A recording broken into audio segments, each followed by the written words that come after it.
Things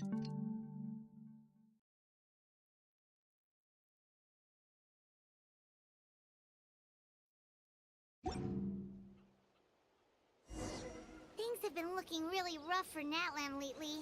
There are more and more commissions from the Adventurers Guild, and they're all related to the Abyss. Just waiting around won't do us any good. Let's go and see if there's anything we can do to help.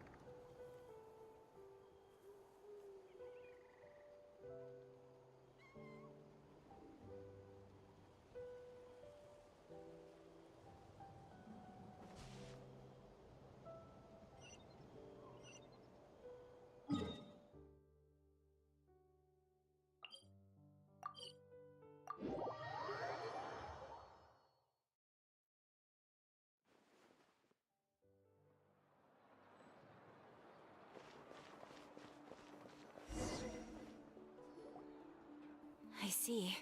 Thank you so much. The Adventurers Guild has been overwhelmed these days.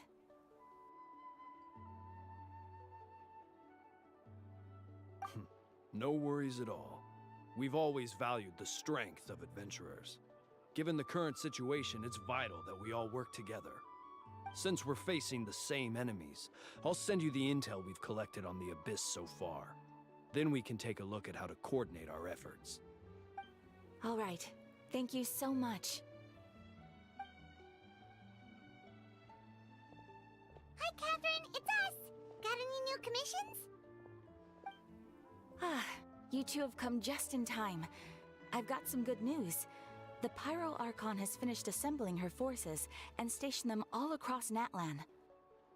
Given how the Abyss has ramped up its activities lately, we can no longer afford to act only after receiving news of an invasion. So the Pyro Archon suggested that the Scions of the Canopy and the Adventurers Guild focus on collecting and disseminating intel. That way, we can stay informed of everything that's happening across the land. Once we receive word of enemy activity, we can notify the nearest camp and the stationed forces can take immediate action. Yes, precisely. This should also allow us to focus on gathering information, rather than running around and trying to tackle everything at once. So please also take a chance to relax, you two. You've been working hard these days, and this will be a good opportunity for some well-deserved rest. So that's the plan. Whew, we can finally stop and take a break.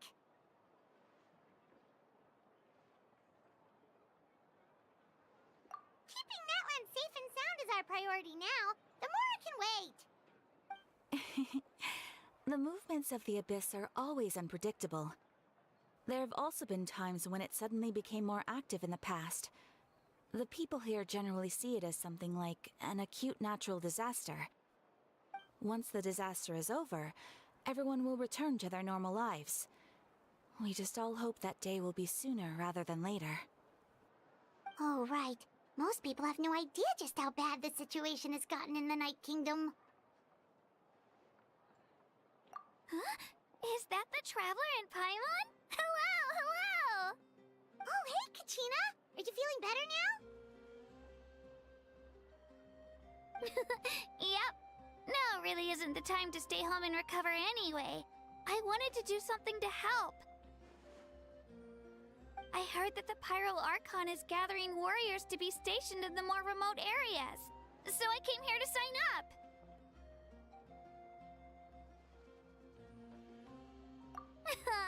Don't think I haven't heard about all the things that you've been doing. With everyone working so hard, I've got to do my part too. Oh, by the way, Shilonin told me that she was ordered to forge you an ancient name. She said that she's all set and we can head over whenever we're ready. Wow, so we'll finally get to meet Shilonin, the legendary forger of ancient names. Paimon still can't believe anyone could forge those things. Shilonin is a true master. Not only can she forge ancient names, but also all sorts of new and fun things. She's always got a pile of commissions on her plate, so you usually have to wait a while before she finishes something. In this case, though, she's completely cleared her schedule just to work with you. She wants to give your name her full attention.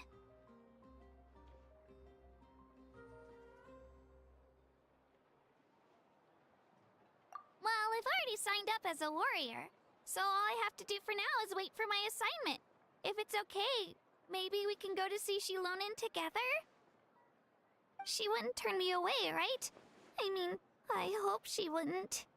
Hey, have some confidence in yourself, Kachina. After all, you're already a victor of the Night Warden Wars.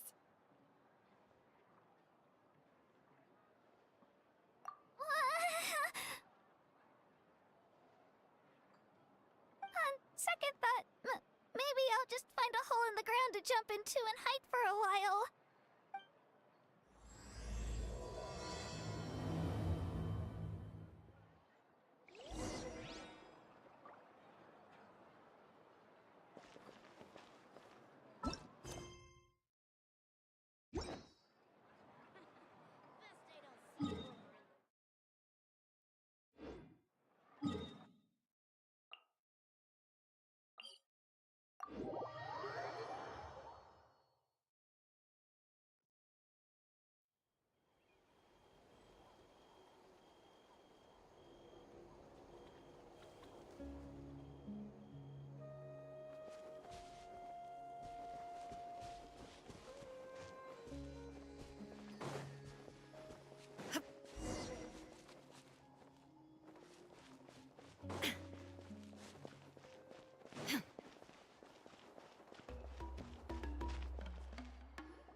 Shilonen, I brought the person who needs an ancient name.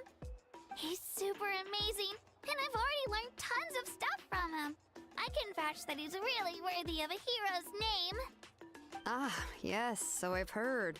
So young, and yet you've already got quite the reputation. Wait, are you Outlanders? Yep, we're travelers who just arrived in Natlan not too long ago. No, I mean, I was aware that you're travelers. It's just no one told me that you're Outlanders. Huh? You're saying the Pyro Archon didn't tell you? No, the only thing she said is that a new hero had pledged himself to the plan. But we'd need to forge an ancient name to ensure he'd be able to return safe and sound. And she did mention that it would be quite difficult to forge an ancient name for them, but at the time, I thought she was just commenting on my skills. But I seem to understand where the true difficulty lies now. Are you upset? Oh, I wouldn't go that far. I'm used to it, really. I just need a moment to process things. The Pyro Archon's requests are always difficult to fulfill, and we used to argue a lot. Honestly, it's probably for the better that she didn't bring this up at the time. Anyway, I can't argue with her if she isn't here, and it'd be pointless to take my anger out on someone else. But, just because I understand her rationale doesn't make me any less upset. After all, she must have known that forging an ancient name for an Outlander is an impossible task. It's impossible? As you probably know, an ancient name is a symbol of a hero's sparing glory, which grows even richer and heavier as generations of successors inherit it. We forge ancient names by engraving the heroic deeds of an individual who will become the first hero of that particular name. Yeah!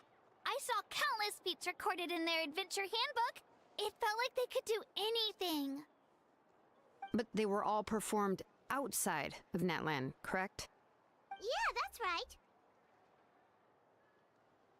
Then those deeds haven't been recorded by the Night Kingdom.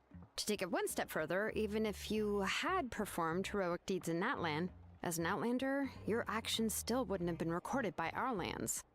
Only memories and experiences that have been acknowledged by the Wyab can be used as a basis for an ancient name. Even the greatest of craftsmen cannot create something out of thin air, you know. That's just how it is. Seems the Wyab don't want just anyone to get a name, huh? Mawika, of all people, should know better than anyone, yet she's still entrusted the task of forging the ancient name to me. Oh, Paimon gets it. Nobody's happy being asked to do the impossible. Why do I feel like this has happened before? I think last time Shilonen just ended up running dozens of laps around the hills nearby. Ugh, don't remind me. Let's just focus on how we can pull this off.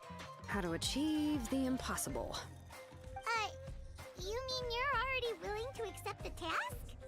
Well, what else can I do? What's happened is already done, and it's not like I can outright defy the order of my Archon.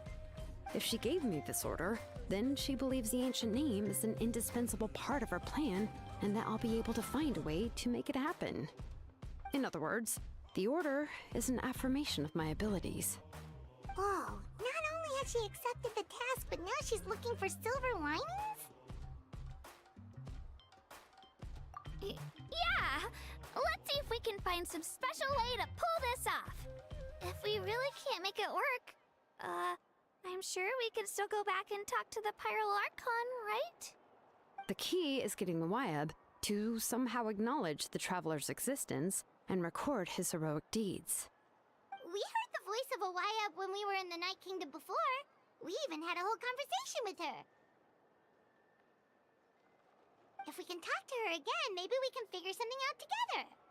Well, every tribe has their own Wyab. How do we know if the one you met is indeed the best one for us to talk to? Plus, considering the unprecedented nature of this situation, I have a feeling that the acknowledgement of one Wyab alone would probably not be enough.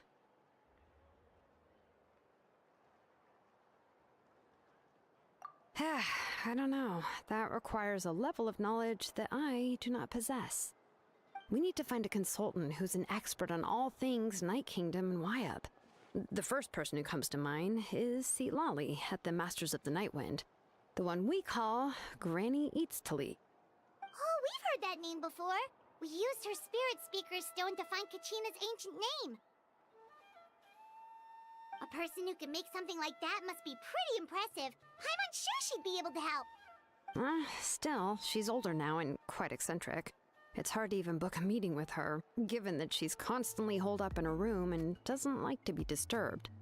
I've heard that to get her help, you have to be extremely patient with her and know how to keep her spirit up. I hate to break it to you, but... Huh. Why is that? I mean, didn't she already help you before? And you even managed to save Kachina. Well, yeah. At the cost of her spirit speaker stone being split into two. Huh? Great going, Moeka. We're already off to a rocky start here. In that case, I guess your only option is to try to emphasize that this is an important order from the Pyro Archon. Hopefully, Lali would still want to show respect to the Archon. I'll also write you a letter on your behalf. If you can find someone to deliver it and mention some good things about you, then that should help too. Oh, let's ask Kanich to deliver the letter. He understands the whole situation and is already a familiar face to her. Paimon sure hopes a How won't interrupt when he's talking, though. All right, Kanich is a seasoned negotiator. I trust that he'll know the best things to say. Great! Then I'll go contact him right now. Please just give me a moment to write the letter, and we can meet up near the Statue of the Seven later. Sounds good. We'll take a stroll in the meantime.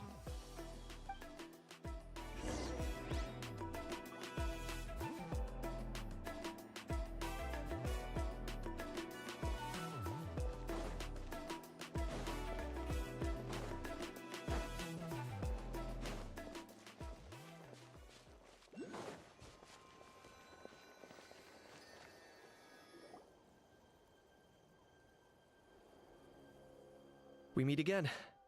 Kachina told me everything. I'll deliver the message to the Masters of the Nightwind and convince Lali to give you a chance. I'll also take this chance to explain what happened to the Spirit Speaker Stone and offer her an apology in person.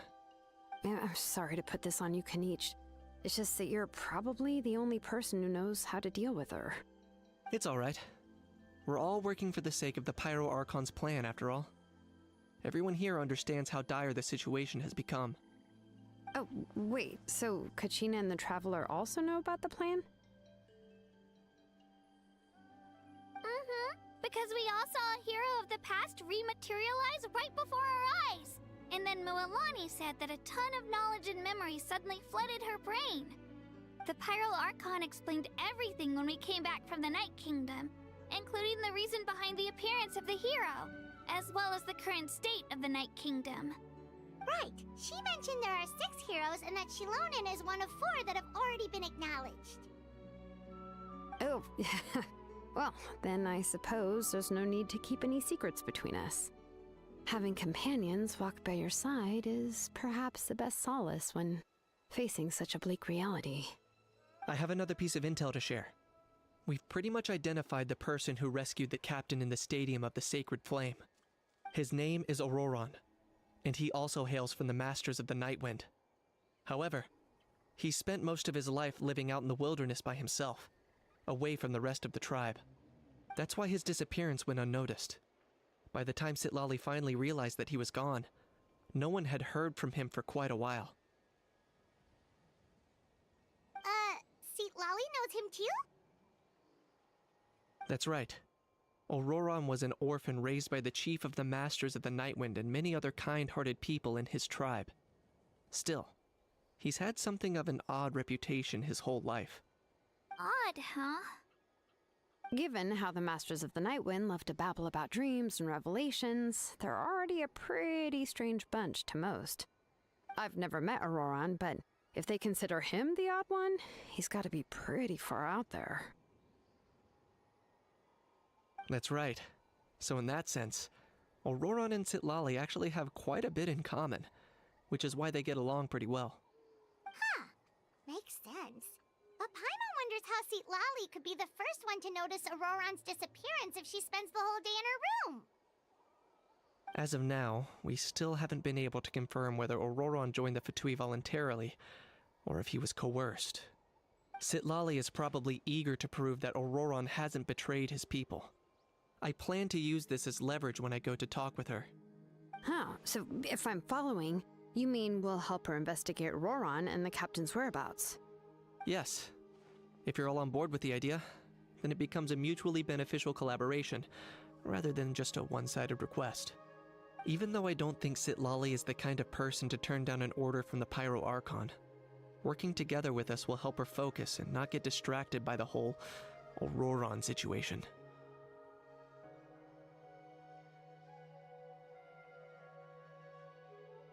Yeah! Plus, we kinda owe her one anyway to make up for breaking the spirit speakers down.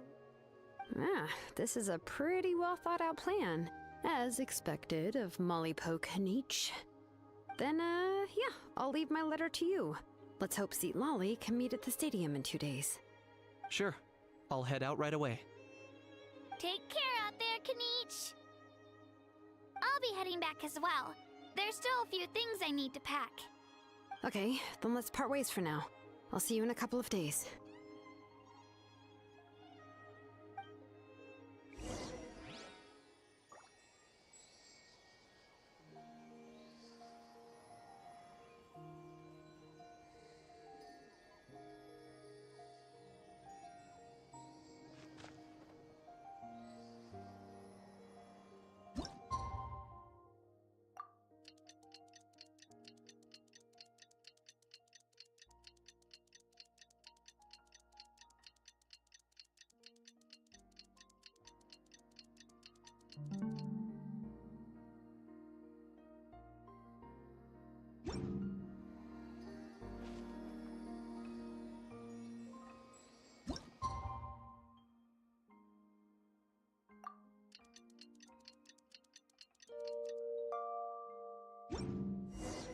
Oh, it's time to meet up with Shilonen. Let's ask her how things have been going.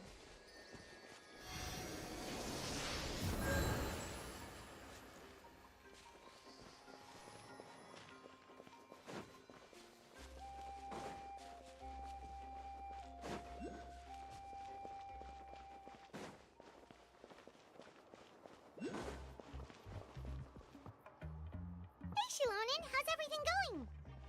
Oh, hi, Traveler and Paimon. I have bad news. Sitlali did not reply to our request, although I suppose I'm not too surprised. Huh? You mean mean, she didn't even bother to give Kenichi a response? Guess she really does have quite the ego then. Yeah, well, she can be also quite eccentric, though she's one of the most gifted people around. Even the Masters of the Nightwind often struggle to work with her. My guess is that she probably has other reasons for not deigning us with a response. But let's go to the stadium and see if we can meet her there. If we do get a chance to talk to her in person, we can still try to work something out. That's true. Let's go!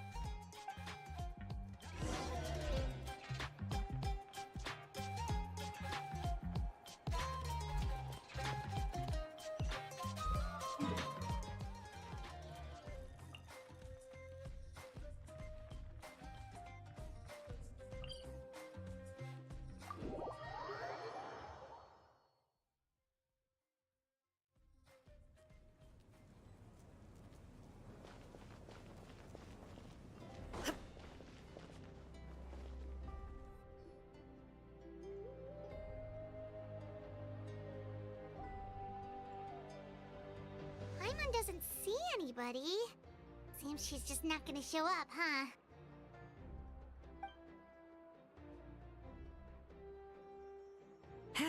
Well, we tried to be as considerate as we could, but she's under no obligation to help. That might be true, but this is still a request from the Pyro Archon, right? Shouldn't a subject always answer the call of their Archon? A subject? Well, if you ask me, I'd say we're all more like friends with the Archon. Yes, Mawika is our leader, but that doesn't mean there's any kind of tall barrier between us and her. The only thing is that she often has very high expectations of us. Huh. So even though she's super powerful, it sounds like she's actually pretty down to earth and easy to get along with. Unlike that old hag Granny Eatstily, right? Does she think she can ignore us just because she's famous? You all talk about her like she's some kind of huge deal, but she didn't even bother to reply to our letter! Seriously, if she didn't want to come, she could at least let us know! If that's what aging does to you, Paimon never wants to get old. Oh, really? So, that's how you see me? Huh? Who's there? Who's talking next to Paimon? Oh, don't mind me. I'm just a disgruntled old hag, right? Come on, relax. I'm sure my bark's worse than my bite. Huh? See, Lolly. Wait, you're Seat Lolly? You're Granny Eatstily? Yes, Granny Eatstly. But emphasis on Eatstly, not Granny. You must know this trope from light novels, surely. They use it all the time. The young man who's actually the oldest person in the room. The girl next door who turns out to be a seasoned veteran. The wise sage who looks like a little kid. Oh, wipe that look off your face! You've seriously never seen an older lady that doesn't look her age? Okay, well, don't go thinking it's a trick either. See? I'm barely wearing any makeup. Did I forget to mention, she's called Granny, but she's actually pretty young. It was an honest mistake. I guess we've just gotten used to it. I'm sorry. So, how old are you actually? What? How dare you? Don't you know it's rude to ask a lady her age? Paimon really didn't mean to offend you, it's just that your case seems really unique. Oh, Paimon just wanted to apologize, but now she's putting more and more of her foot in her mouth. Really, Paimon just got a little mad since we thought, well, you were gonna leave us out to dry.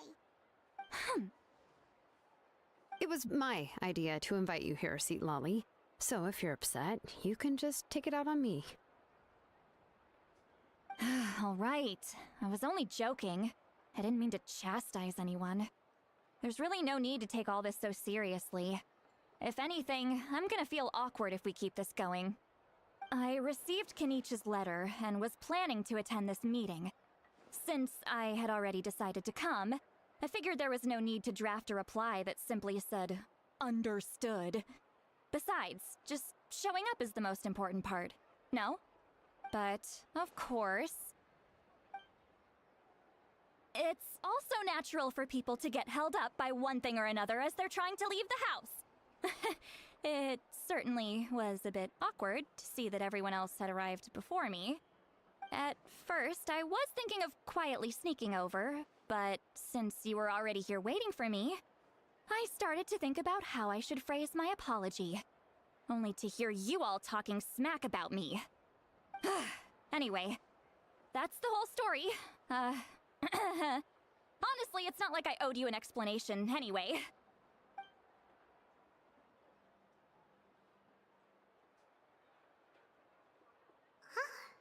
What's with that expression? Was she feeling embarrassed just now?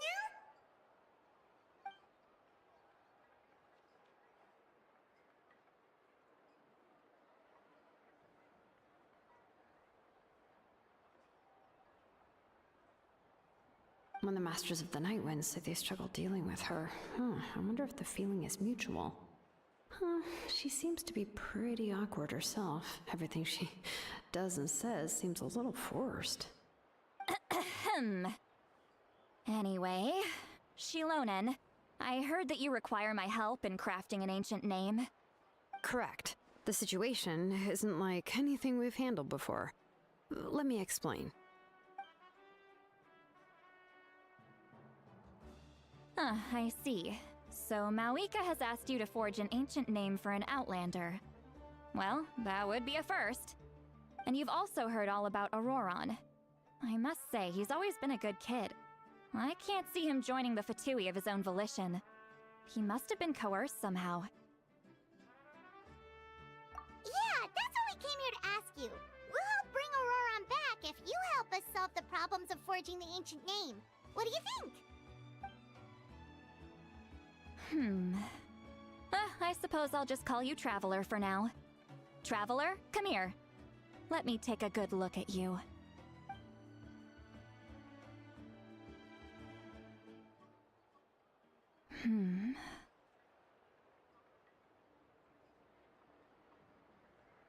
Wealth leads to unending conflicts between people.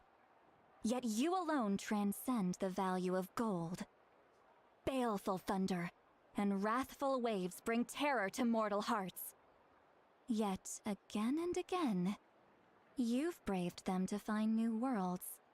A weary yet free soul, even the most verdant leaf in the forest will pray for your happiness and safe passage.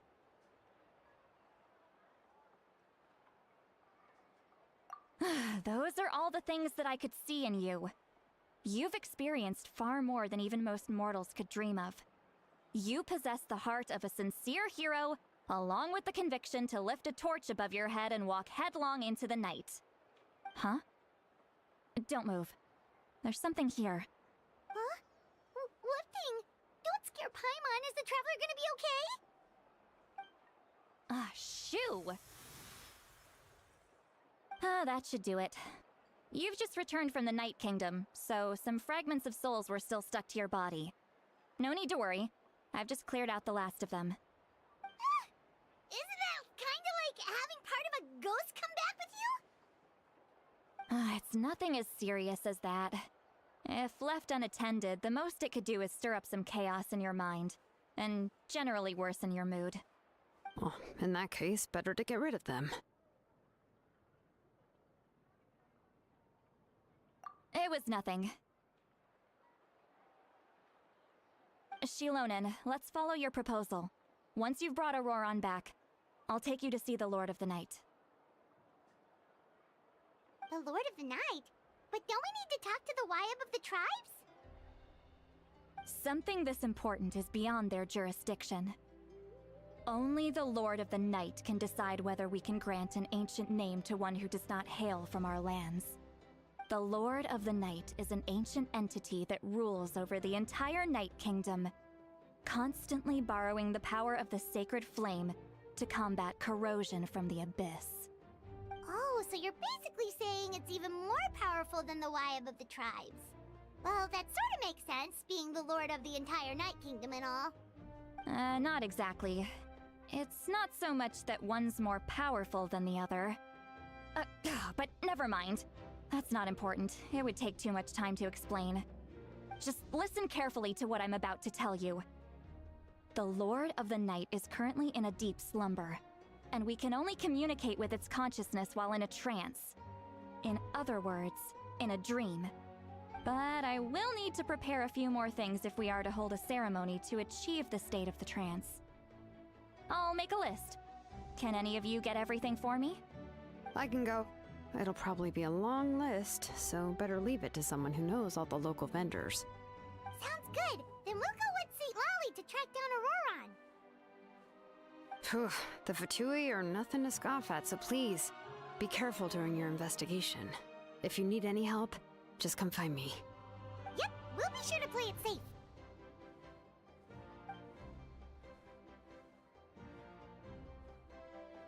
All right, now it's time for us to catch that brat and bring him back. I'm sorry I made you wait earlier. It was actually because I decided to swing by Auroron's place to look for clues. He has always lived alone, and I found a broken jar in his house. There was also something off about his phlogiston aphids, which I assume is because their keeper has been gone for quite some time. And interestingly enough, I saw some slash marks in the house that did not match any of our local weapons. My guess is they were left by Snezhnayan arms. Oh, sounds like the Fatui broke into his house and took him hostage. But why would they kidnap a kid who just spends his days living in the country and raising aphids? He's only in his 20s. What would they want with him? That's not to say that I believe he's totally innocent, of course. Since he's the only one who was kidnapped out of everyone in Natlan, he must have done something to attract their attention. In any case, we'll get to the bottom of this once we manage to get him back here. I'm truly sorry to put you two through all this trouble with me. But please help me get him back. You can count on us! All right, then let's start by heading to where Auroron was seen last.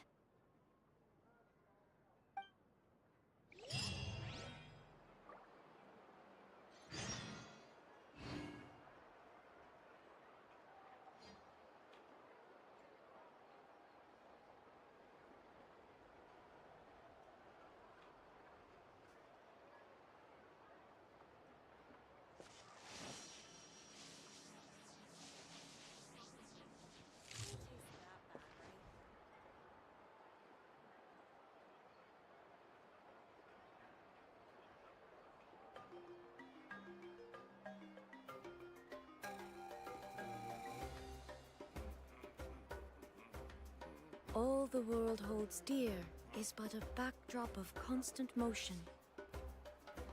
I stand before it, alone and unchanging.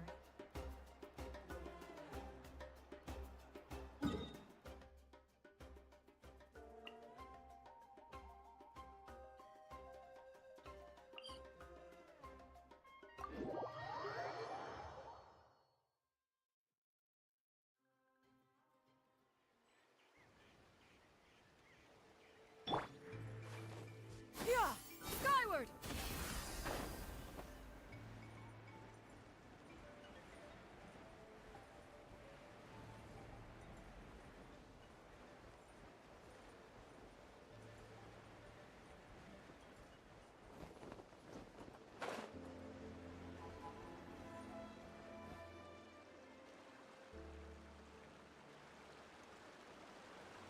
This is the spot. An eyewitness claimed to have seen Auroron speaking to some Fatui soldiers here. I don't know how much you're willing to believe me, but Auroron really is a good kid. I see no reason why he'd suddenly get involved with the Fatui. I'm convinced that what the witnesses saw was actually the Fatui coercing him, or perhaps trying to extract information. However, I doubt anyone would believe me, given there are no signs of a fight. Didn't Kanich say that she's a big name in Natlan? Feels kinda weird to see her so frustrated and helpless like this. Auroron? Well, he was left at the side of the road as an infant, and the people of the tribe took him in. You could say that everyone had a hand in raising him. He learned a lot from us, and once he reached adulthood, he built himself a house out in the countryside. He spends most of his days growing vegetables and raising aphids, living off of what he harvests from the garden. He's always been such a good kid. He would even get his friends to deliver whole bags of fresh produce to my place.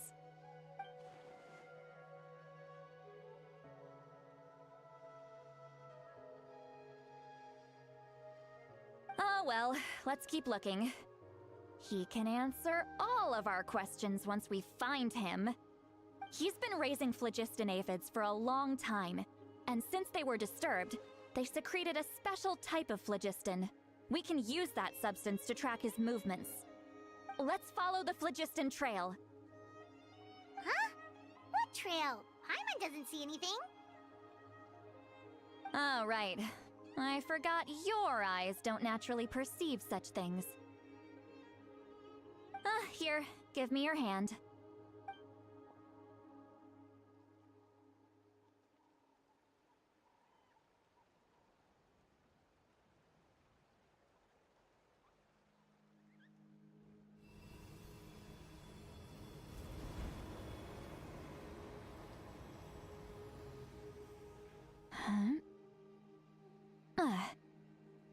How about now?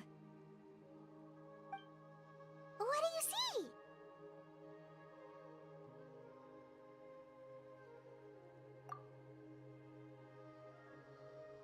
Whoa, Paimon can see it now too! That's right. I used a spell to temporarily transfer a portion of my senses to you. For a short while, you'll be able to see the phlogiston too. Wow, you can even share your senses with us? First time Paimon's heard anything like that. It requires a very rare spell that most people aren't adept at. But don't worry, it's a cinch for me. Between the two of you, it seems the Traveler's senses are a bit stronger than Paimon's. When I held your hand just now, I could sense that you've got a great affinity for phlogiston. You're extraordinarily gifted. Anyway, we'll need to use our vision now to track down Auroron. Good luck, you two. Over here, this way! See, Lolly might say a lot of deep and confusing stuff, but this spell of hers is really something. What was that? Oh, Paimon was just complimenting you, really.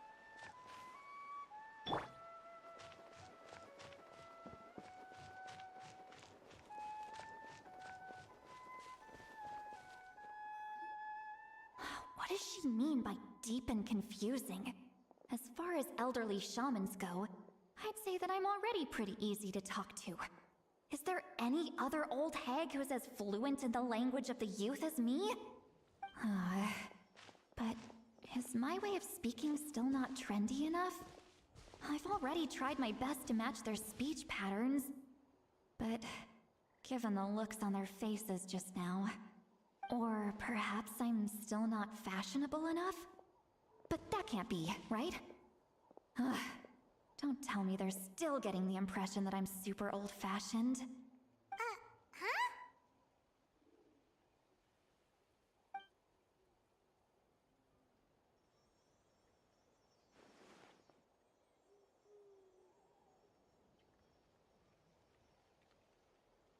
Was that Seat Lolly's voice?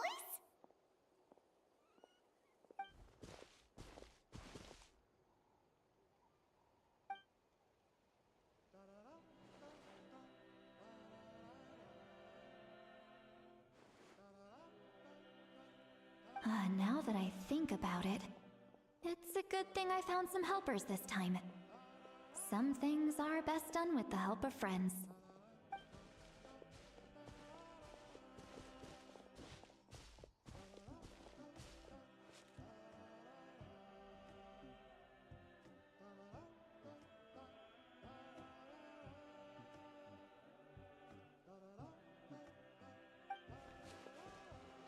Oh? They appear to be feeling quite confident. Looks like our work will go smoothly.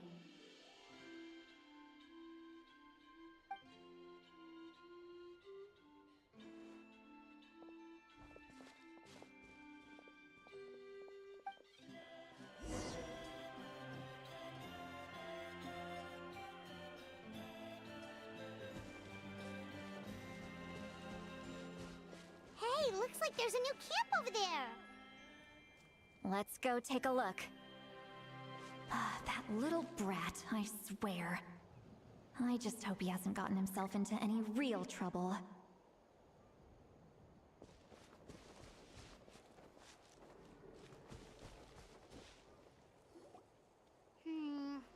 Yep. Judging by Paimon's experience as a guide, it definitely looks like people set up camp here. Wait. The phlogiston here is a bit odd. Let me see. Paimon sees a small shape here. Could it be some sort of symbol? This is a distress signal for the Masters of the Night Wind. Only someone from our tribe would recognize it. So Auroron was indeed being threatened. We've got to find him, fast. Leaving such a subtle mark implies that he was trying to be discreet. In other words, he was probably under the Fatui's watch. If they notice us, we can just charge in and fight them to the death. But what if my darling grandson is also there? I can't have him caught in the crossfire. No, I've got to be careful.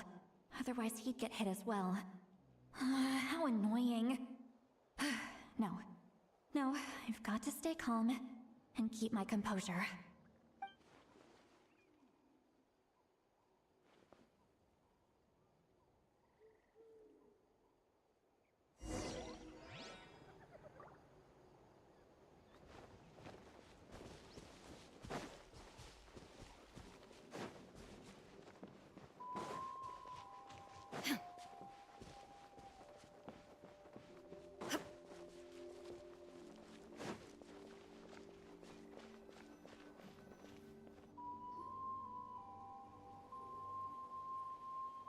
There are traces of people staying here, too.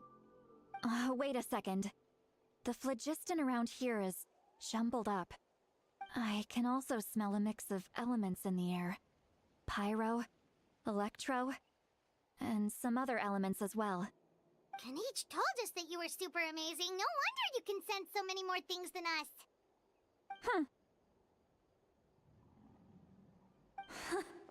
It's about time that little brat said something nice about me.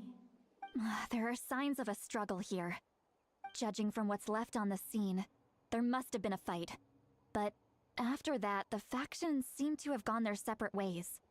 Both the phlogiston and the elemental traces in the air support that. Do you still remember the little mark we found before? Paimon's thinking, what if Auroron wanted to leave another distress signal, but was caught by the Fatui?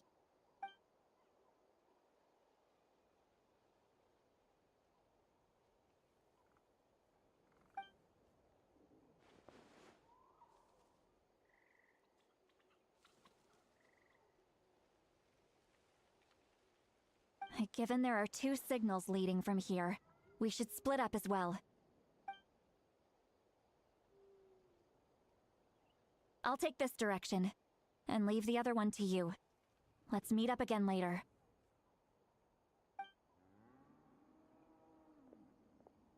Auroron! What the heck were you doing?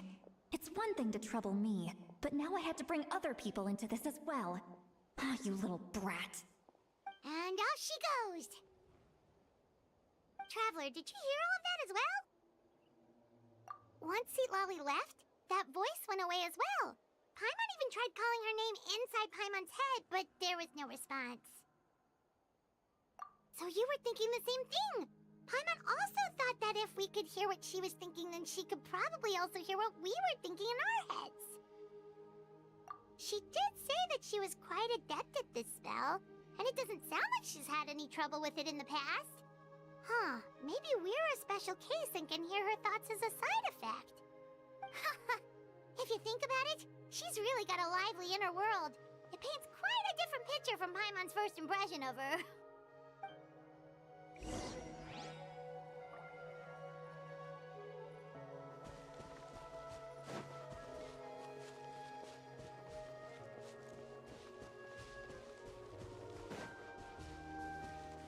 Paimon sees some traces here. Let's follow them and see if we can find anything up ahead.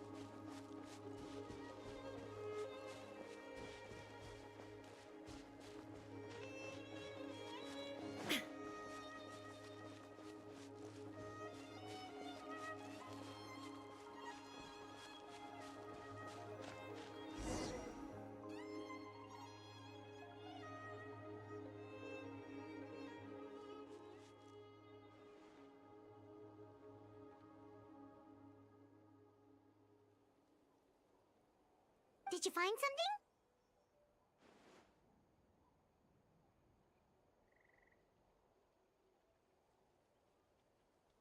Huh.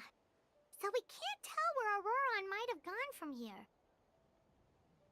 That's weird. The phlogiston trail suddenly stops. We can't make anything of these footprints either. But he can't have just evaporated into thin air, right? We know he wasn't alone. He had all those Fatui with him.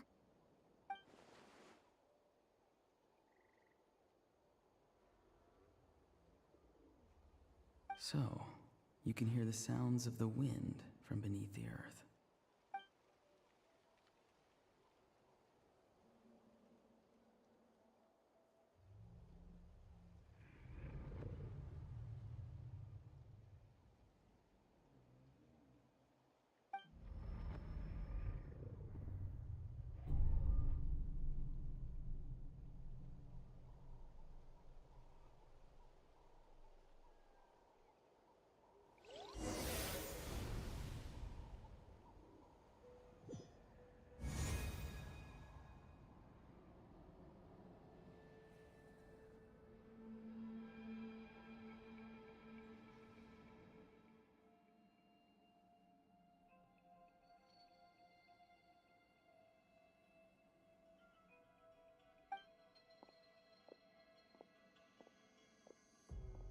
I'm very sorry, but please do not move. I have no desire to hurt you. I apologize that our first meeting has to take place like this. It's just that you're much like one of those animals with ears that perk up as soon as it senses danger in their environment. And given your combat proficiency, I would not have been able to gain an advantage over you if you were anywhere else in the world. However, you're now in the Night Kingdom, a familiar domain to the Masters of the Night Wind. Hello, traveler. I'm Auroron, the one you've been searching for. Ah, the Fatui's custody. I see. So even Granny has told you that I was coerced by the Fatui. I'm afraid you've been brought here by a lie. Like a false omen in the lingering smoke. My friend and I only left those traces to lure you here. Deceiving you was never our true intent, however. It was simply the fastest and most feasible way for us to set up a meeting. Greetings, traveler from afar. Be careful with this traveler. His soul is temporarily restrained by us, and it appears to have become more fragile in the process. It's taking all my concentration to hold on to him. It was I who tasked Auroron with leaving the traces to lead you here, and I who used the Master's ritual to bring your soul to the Night Kingdom.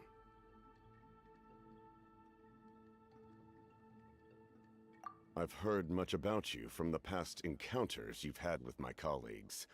Given the present situation in Natlan, I would like to sincerely request a formal meeting with you, in person.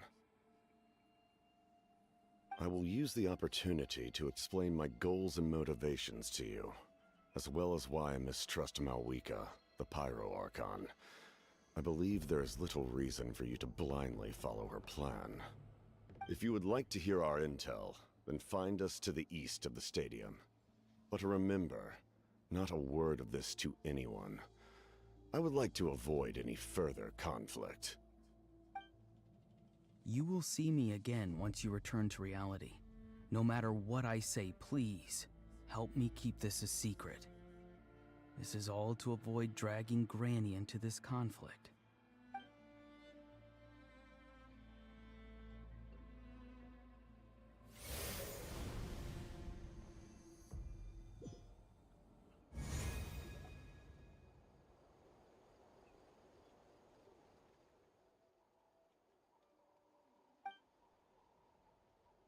Hey, what happened just now?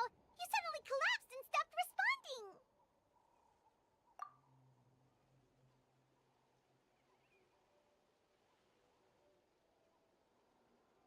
Hey, why are you sitting on the ground?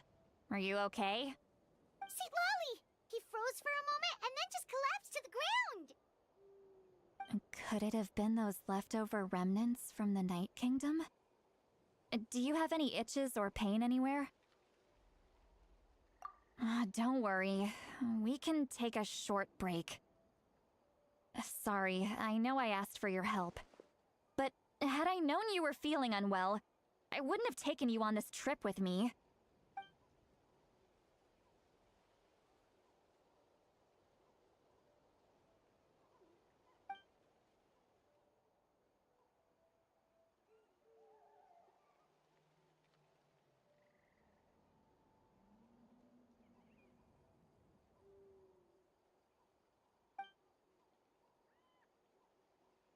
If you're feeling sick, you should just say so.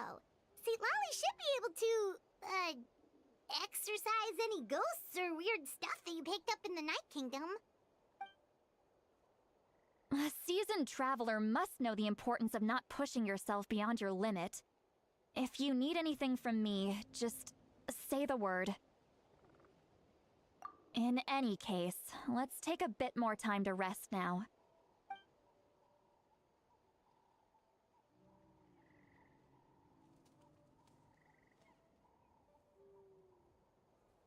Need to be more careful next time. Feeling better yet, Traveler? All right, let's get ready.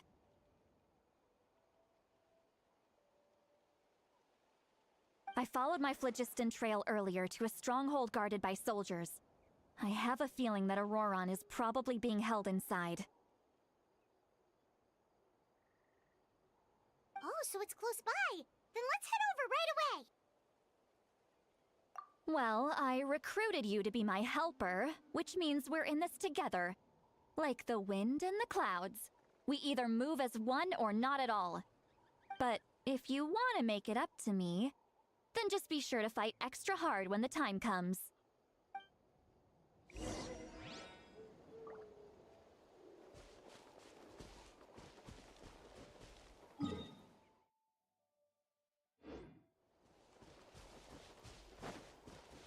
Yeah! Skyward! Scatter!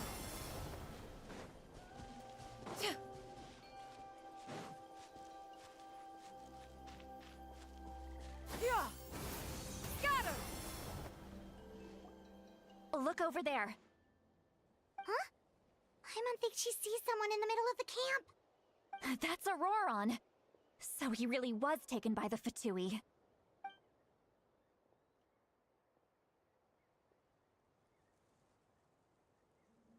All right, we'll take the lead.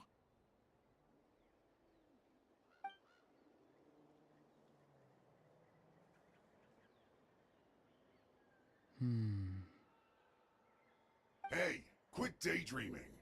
Don't you have work to do? I cannot see the sun. What? Without the sun, I cannot see the truth. You are currently blocking the light, so I must beseech you to move aside. Huh? Okay, Mr. Philosopher. That's enough mumbo-jumbo. Wow. I'm going to rip that guy's head right off. See, Lolly's struggling to control her temper now. Are you ready? Let's go kick their butts. On my count. 3, 2, 1! Still trying to resist? You've got no idea who you're up against! Excuse for slacking. There is no escape! Skyward! Scatter! Huh. Yeah.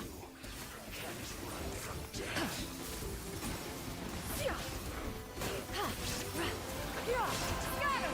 Skyward! Stray cloud converge! Looks like I still went too far. Everyone hold hands. Oh? Some quiet. Auroron! Granny! Paimon knows she's called Granny Eatsley, but it's still kind of weird hearing someone actually call her Granny. And greetings to you too, Gramps. What did you just call him? Gramps? Is that not right? You're Granny's friend, are you not? You seem to be approximately the same age as her, so I figured you've got to be Gramps. How many times have I told you? It doesn't work like that. There are a lot of people who look about the same age as me. You can't go around calling everyone Gramps or Granny. Oh, wait. He's not a child, is he? Don't tell Paimon he's one of those people who look like an adult but are actually only 8 or 9 years old. Oh, your words have pierced my heart like a thorned vine. Given how hard those thorns are to remove, I may just need to find a pair of tweezers. Why are you so upset? You can just say yes or no. Of course I'm not a child. It's just Granny always taught me to show gratitude where it's due. And since the Masters of the Night Wind raised me collectively, I basically see everyone above a certain age as an elder I should look up to.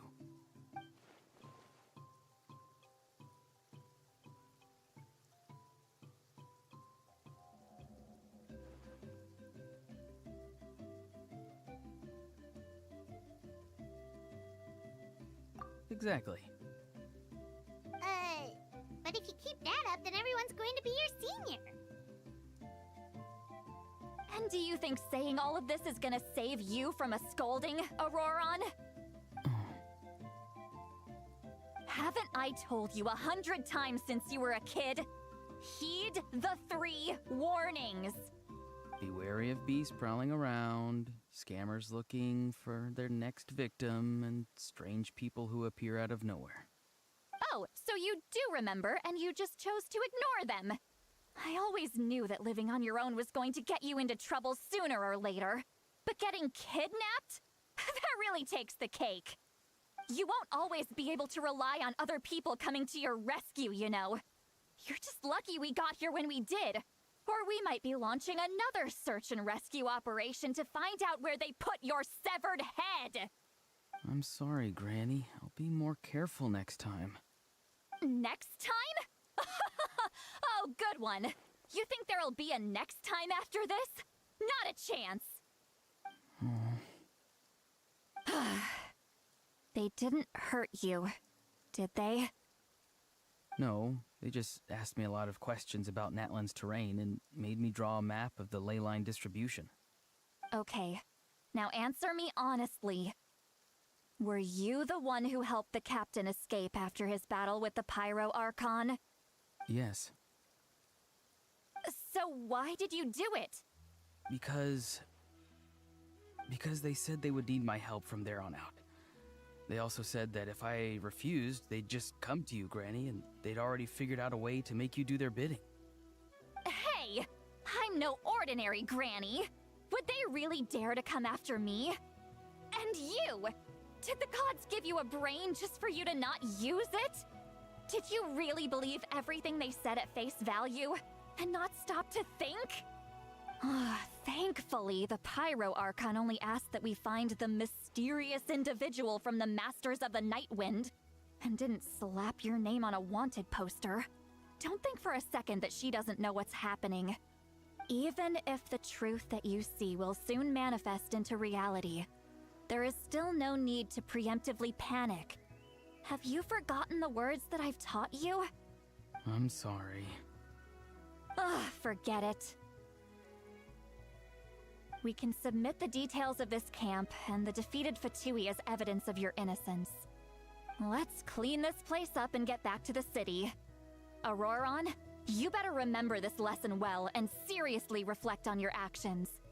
Also, once we return to the city, come to the speaker's chamber with me. I'll need you to explain everything. Sounds good. Should I bring some of my homegrown vegetables as well?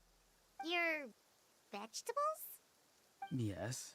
I grow a lot of fresh produce in my garden. I hope the Pyro Archon won't be too picky about the selection. Now's not the time to be thinking about that. If you do come face to face with the Pyro Archon, the first thing you should do is... Recite the 3 warnings. Huh? No!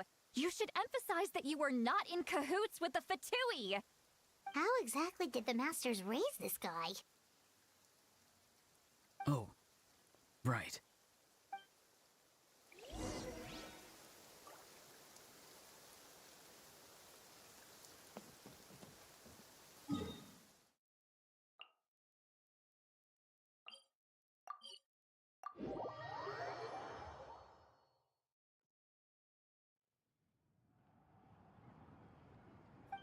I see. So Auroron came to the captain's rescue because he promised to help him in exchange for Lali's safety. That's right. I'm sorry. Now that you know Auroron was only trying to protect another member of his tribe, could I ask you to petition the Pyro Archon for her forgiveness? We'll give her a full report. We'll let you know once she's reached a decision. Will I need to stay here? Technically, yes. But if Miss Lali is willing to serve as your guarantor, then we can release you from custody. Sure. I'd be happy to do that. I don't have any more time to waste here. I still have other things to do. Understood. Thank you very much. Mr. Auroron, please report back to the Speaker's chamber as soon as you've received notice of the Archon's decision. I understand. Thank you. And thank you too, Granny. Well, at least you won't need to hide your face anymore. Traveler, Paimon, thank you very much for your help. And don't worry, I haven't forgotten about my side of the deal. Once Auroron is settled, I'll go talk to Shilonen and get started on forging an ancient name for you. Oh, thank you! You scratch my back, I scratch yours. It's as good as done.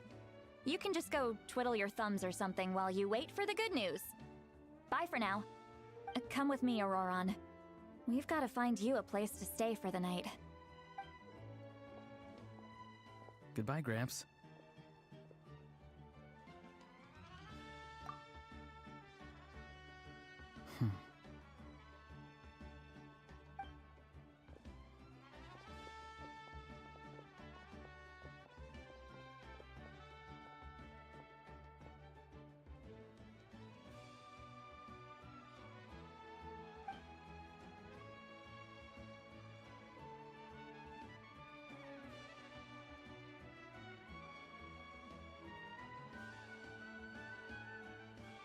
We're finally done. Alright, it's time to find some grub.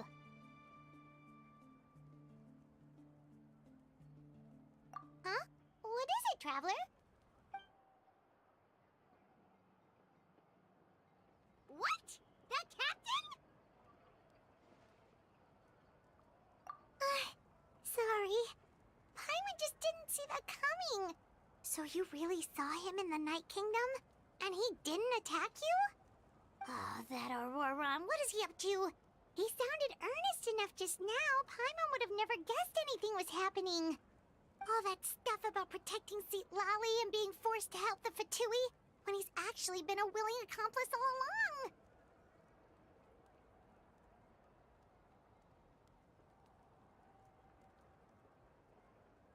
Yeah, you're right. Still, Paimon appreciates you telling her about this. Paimon will support your choice no matter what, so if you want to go, we can go together. We still have another whole day before the meeting, so we'll just meet with them when the time comes.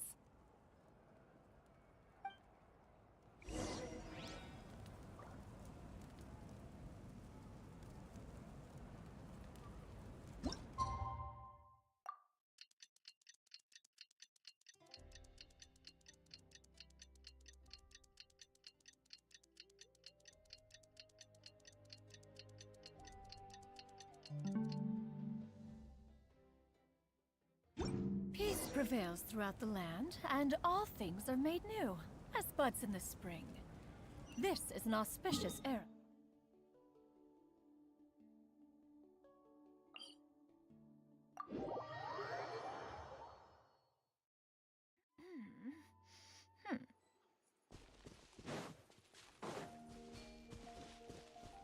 Yeah! Skyward! Scatter!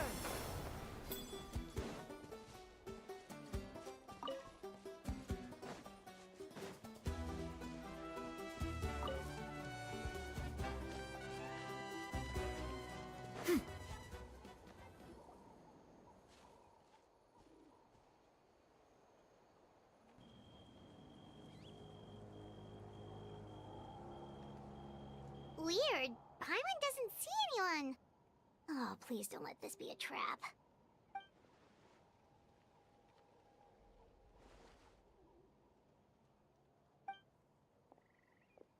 What was that? Good evening. Nice to see you again.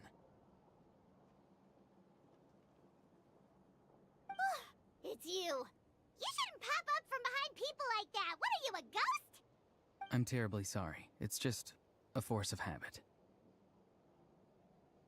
And what's with you apologizing all the time? You sound so polite and honest, but you're actually doing shady stuff behind people's backs. You're right. Granny tells me that too. Huh. Come to think of it, you remind me of her. Sometimes you two sound really similar, you know.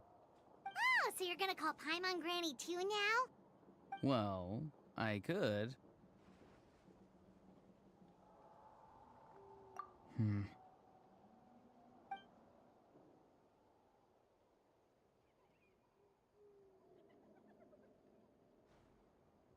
It's all clear. Over to you. Excellent. The fact that you showed up proves that I was right about your character.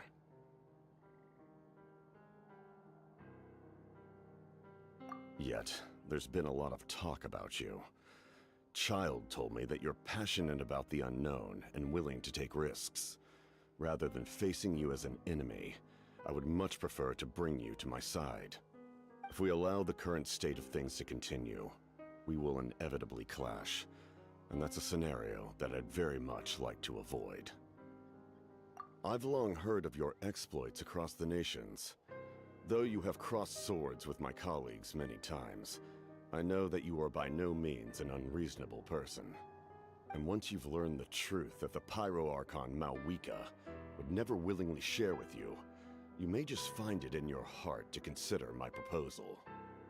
I assume you've already been informed of the Pyro Archon's plan. In order to defeat the Abyss and save Natlan, she still needs 2 more heroes to appear. Wait, how did you know that? Never mind. Guess that's not important now. I've long kept a close eye on her plan. To be frank, it's an exceedingly risky plan. Will the heroes really appear? And even if they come to her, will their power be enough to drive the Abyss back? If any part of the plan goes awry, all of Natlan, even all of Tevat, will pay for her mistakes. Now, you may have been led to believe that this is the only plan available to her. But what if I told you she's had another emergency plan all along, the details of which she has chosen to keep hidden from you? An emergency plan? Yes. A way to keep Natlan intact, even if her original plan fails. But given the painful cost of its execution, she has chosen to keep it as a mere backup plan.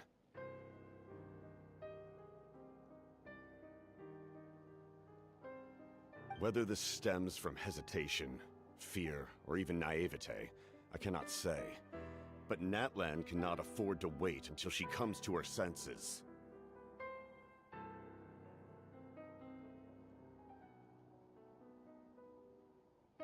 My fear is that given the enormity of the decision, she will be reluctant to confront the dire reality we face until it is too late. There will be no time left to execute the backup plan, and all of Natlan will be lost to the Abyss. We have to make the decision for her, here and now. Yeah, do you have any evidence for all this? Just telling us a bunch of scary stuff isn't enough, you know. Besides, wasn't it you who tried to seize the Gnosis for the Tsaritsa's plan?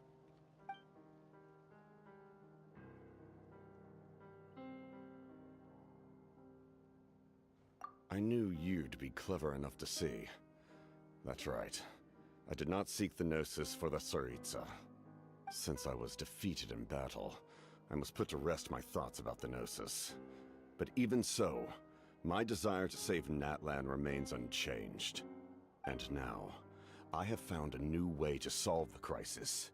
We can implement it immediately if we reach an agreement. Someone's here. Huh? The captain disappeared! Something is rapidly approaching. Oh no.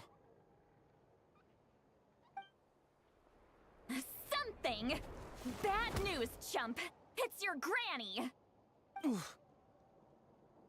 See, Lolly? When did you get here? I knew something was amiss after we were separated. Hidden ceremonial tools, an unconscious traveler. I must say, I'm very curious about what you're up to.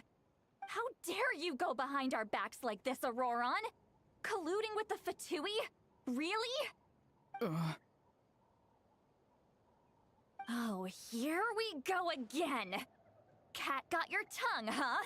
You really think you can avoid a scolding just by staying quiet? I'm not trying to avoid anything. Oh, and now you're talking back. Well, go on then. Explain yourself. What the heck are you up to? I'm sorry, Granny. I feel so guilty. You! That's it! Where are my tools? I swear if I don't teach you a lesson right here and now, I'll... Wait, see, Lolly!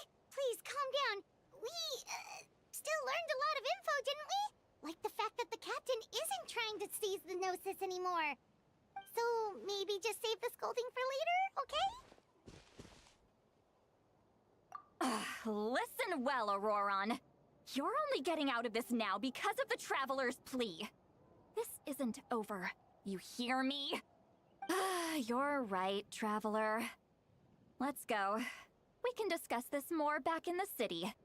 You two keep an eye on Auroron for me, okay?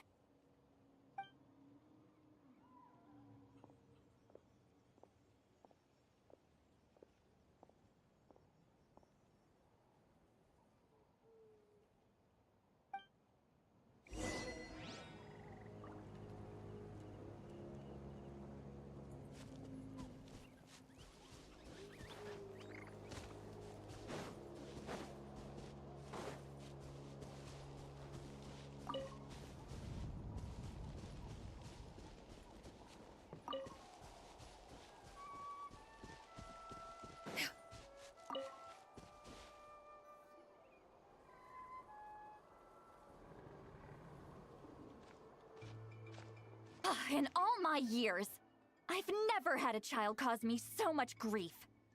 Do you seriously not see what's at stake here? You've got a head on your shoulders, Auroron. Use it! Why did you help the captain? And I want the truth this time. No answer? Think you're being smart? Then let me ask a different question. What does the captain want? What is his purpose in Natlan? Really? You're just going to stonewall me?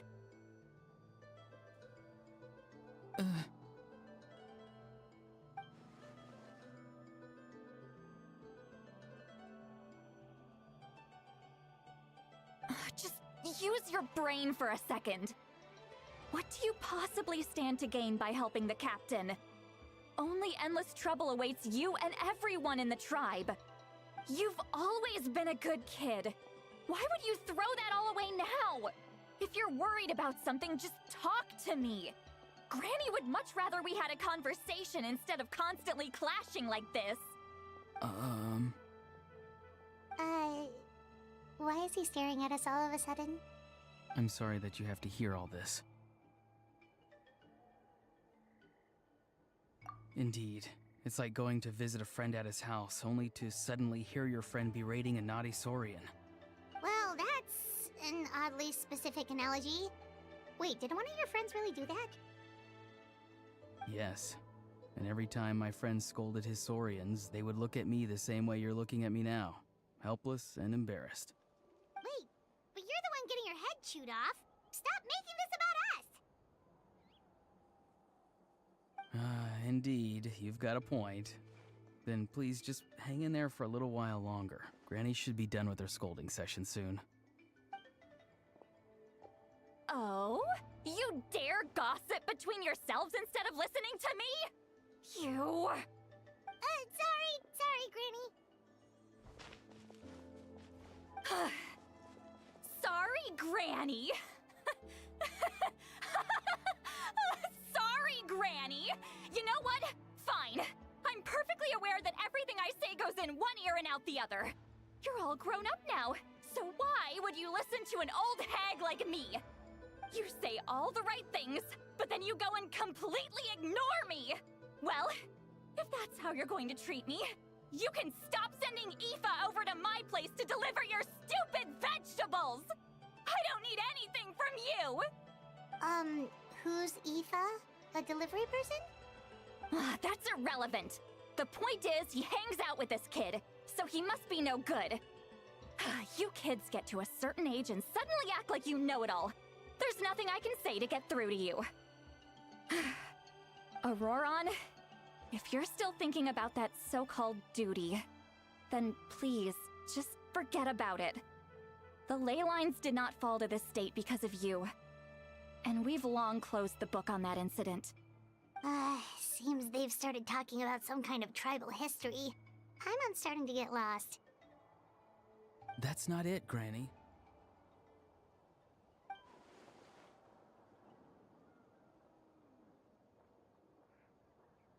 I know you tend to get down on yourself when you're upset, but I can tell I really hurt you this time. All I can say is I'm sorry. His voice. Auroron! Where have you gone? It sounds like he's somewhere super far away, but isn't he right here in front of us? I'm really sorry. It's up to all of us to do everything we can to save Natlan. So I've got to go. Get back here this instant! Auroron! What is this? Powder from plant spores? Is that the trick he used? What just happened? How was he able to suddenly get so far away like that? It's a trick of his. If you grind spores into a powder and spray it in the air, it can be manipulated to create an illusion. He pulled it off flawlessly. He must have put a lot of time into perfecting it. Don't tell me that's how he's been hunting in the fields these days. Couldn't he have picked up something more useful? Little brat. That's it. The next time we meet, I'm definitely going to break his legs. Whoa, that's a little extreme. But still, why does he feel like he needs to run from us? If his goal is also to protect Natlan, then can't we work together?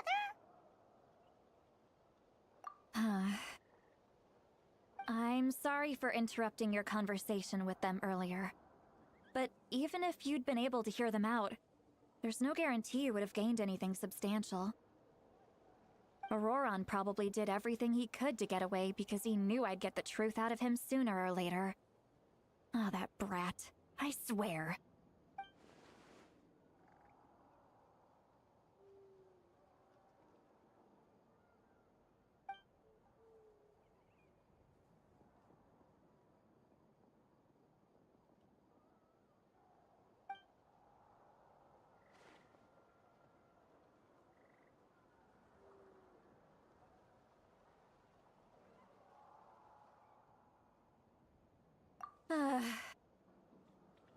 We've got quite a long walk back to the city.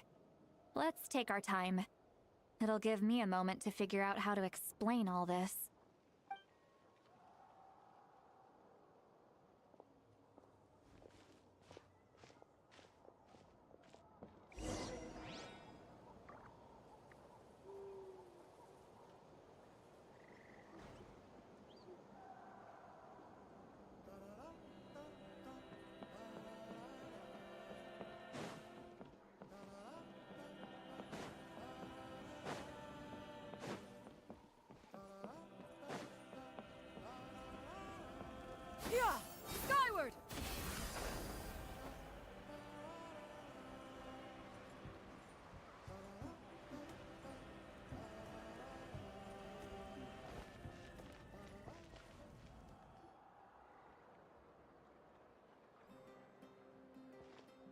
Do you two have some time? Feeling hungry? How about we get something to eat? Oh, right. It's been a while since we last ate. Now that we can relax, Paimon just realized how hungry she is. Then let's go. We can find somewhere to sit down and talk. Food and drinks are on me.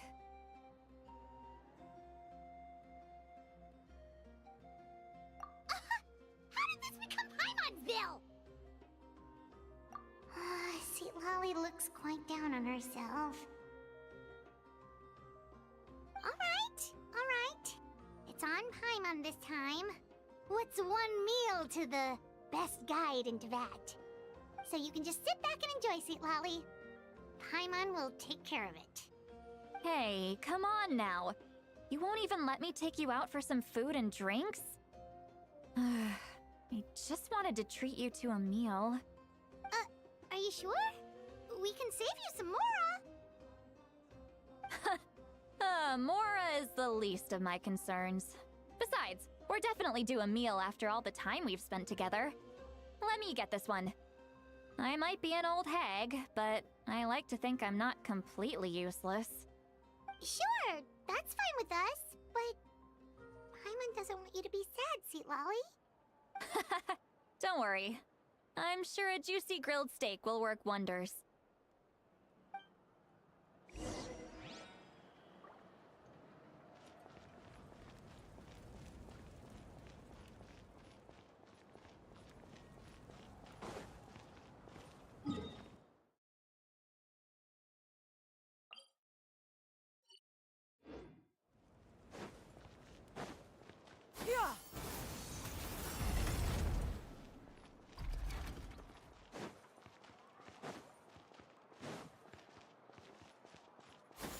Skyward!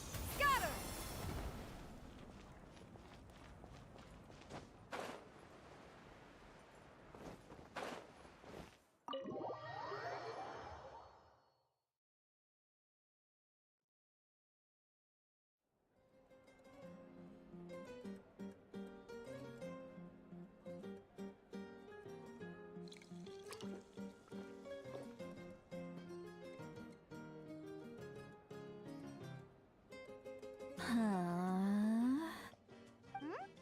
What are you looking at?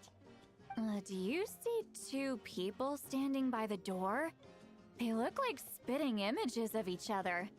Are they twins?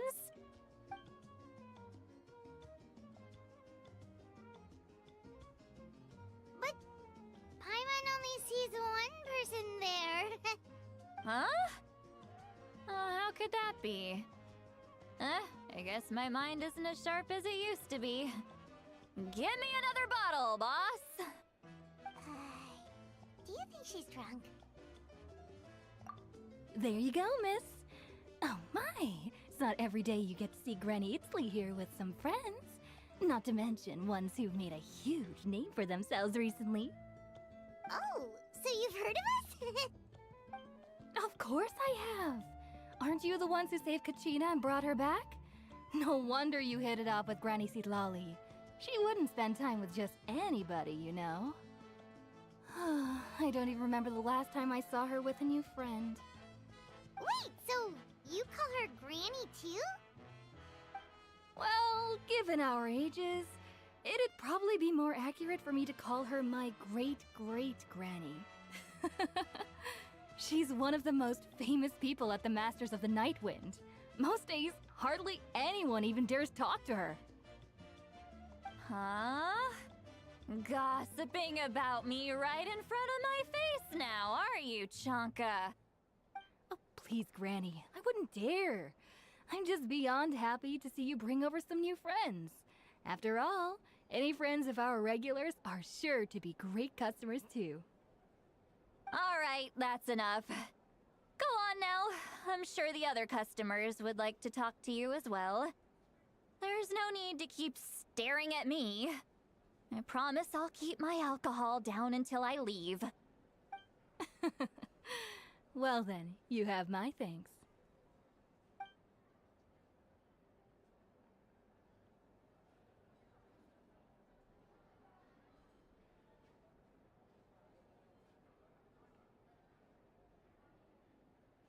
Seat Lally? Seat Lally? Who's that? You got some gall calling me by my first name. Let me guess.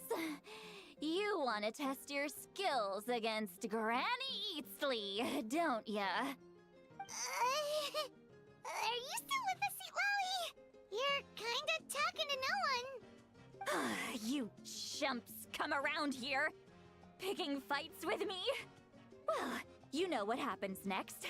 You lose, and then run off home to tell everyone about how I'm this big scary bully. It's always the same story. You brats start it, I finish it, and then I end up with the reputation of being some kind of terrible monster among the shamans. I mean, come on. Monster? Me? Really? What did I do to deserve that? Granny Seat Lally, you're not a monster at all. Exactly! And while we're at it, I'm not some lazy slacker either. Between meditation, advising the chief, and speaking with the Wyab, I actually have a pretty packed schedule, you know. Oh yeah. And I have to mentor all the new kids. Hey, new kid. Yeah, you. Don't play dumb. Didn't I teach you how to find phlogiston? You see? I know my stuff. I'm a good teacher. You tell him. That's more like it. About dang time someone showed me a little respect. Yeah, Granny's a hard worker, all right. You can always rely on old Granny.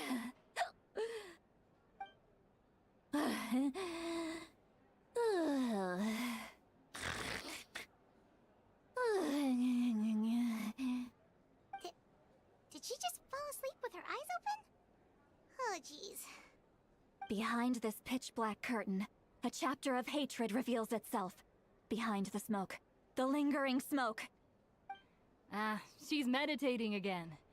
She does this whenever she's had a few too many drinks.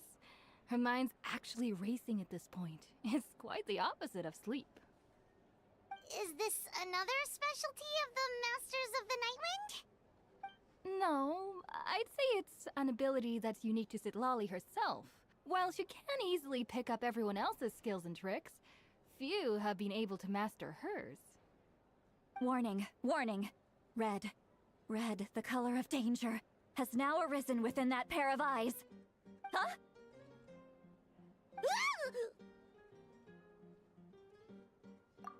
Traveler? Paimon? What's wrong? I'm gonna hurl. Hang on, just keep it in. Phew. Okay, it's passed. That was a close one. You had Paimon worried. Paimon really thought you were about to barf all over the table just now. How embarrassing. I'm sorry you had to see me like that. That's never happened before, I swear. I've never thrown up, not once.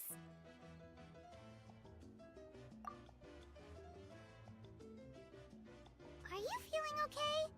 Wanna take a quick walk and get some fresh air?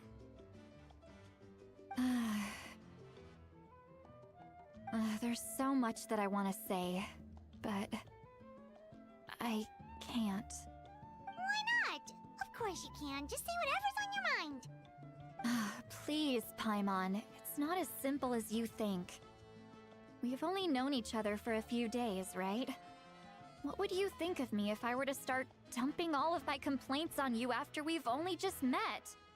Oh, Paimon gets it. You're hoping that we wouldn't think less of you no matter what you're about to say. No, that wasn't my point at all! Seriously, don't you youngsters know anything about shame? I'm talking about shame! I've lived all these years and still can't get rid of it. Surely you know the feeling too? Actually, about that. Huh? Tell me what?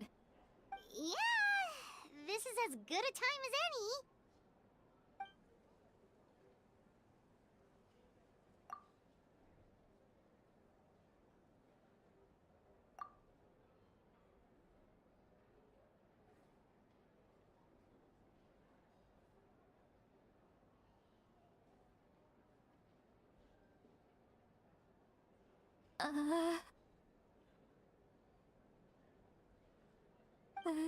So, you heard my... It's okay, Sweet Lolly. You had every right to complain about those things. I can't take it anymore! Why do these things happen to me? Hearing me mumble under my breath is one thing, but hearing what I mumble in my own head? That's too much! It's just like when you're rolling on the floor in your pajamas, but you forget to lock the door, and someone bursts in to deliver cabbages and sees the whole thing! So that, happens to you a lot? It happens to people in general, okay? Doesn't matter if you're 200 years old or 1,000 years old.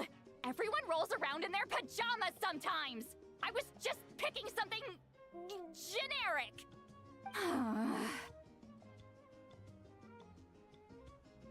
Take a walk with me. I have things to share with you. Looks like she's completely given up. Like those criminals who just confess everything and accept their fate.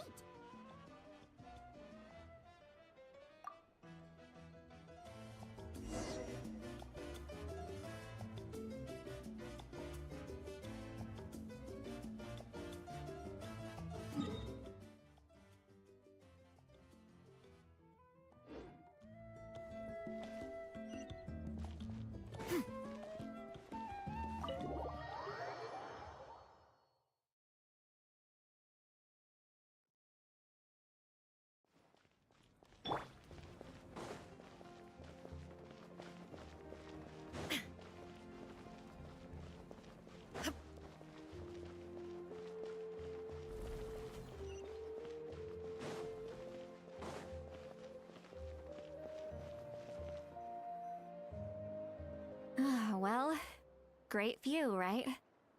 I love coming here by myself. Wow, it's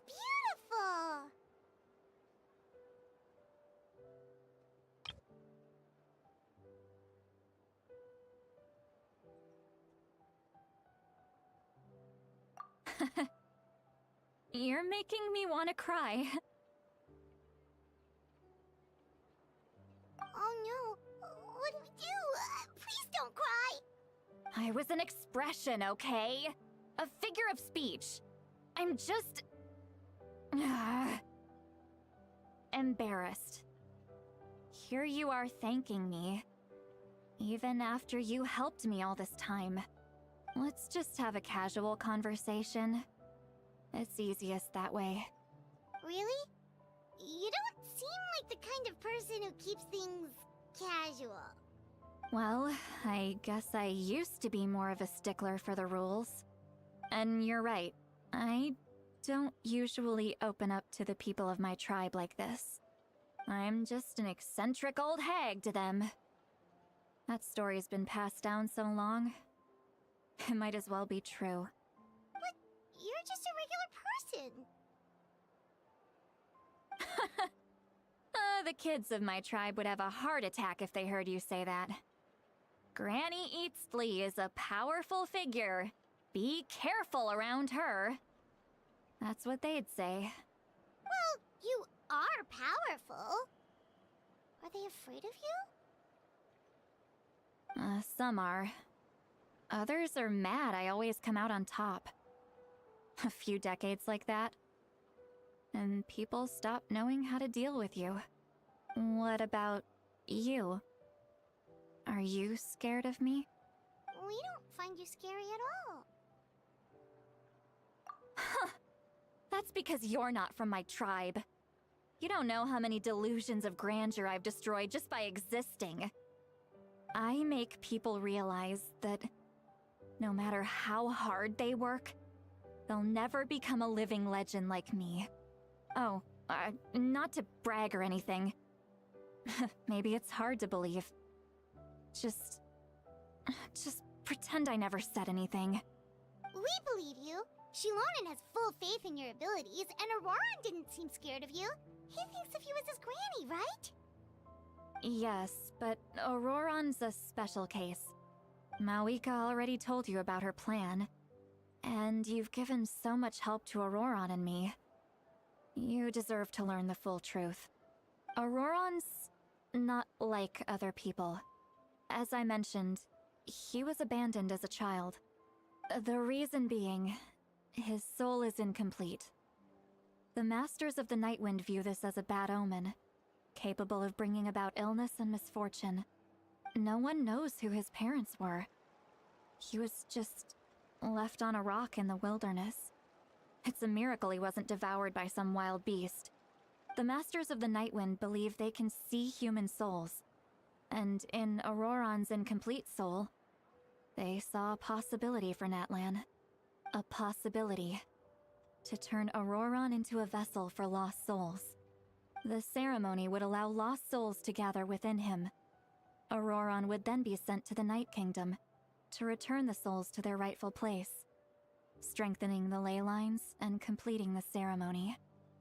Wait, that doesn't sound right.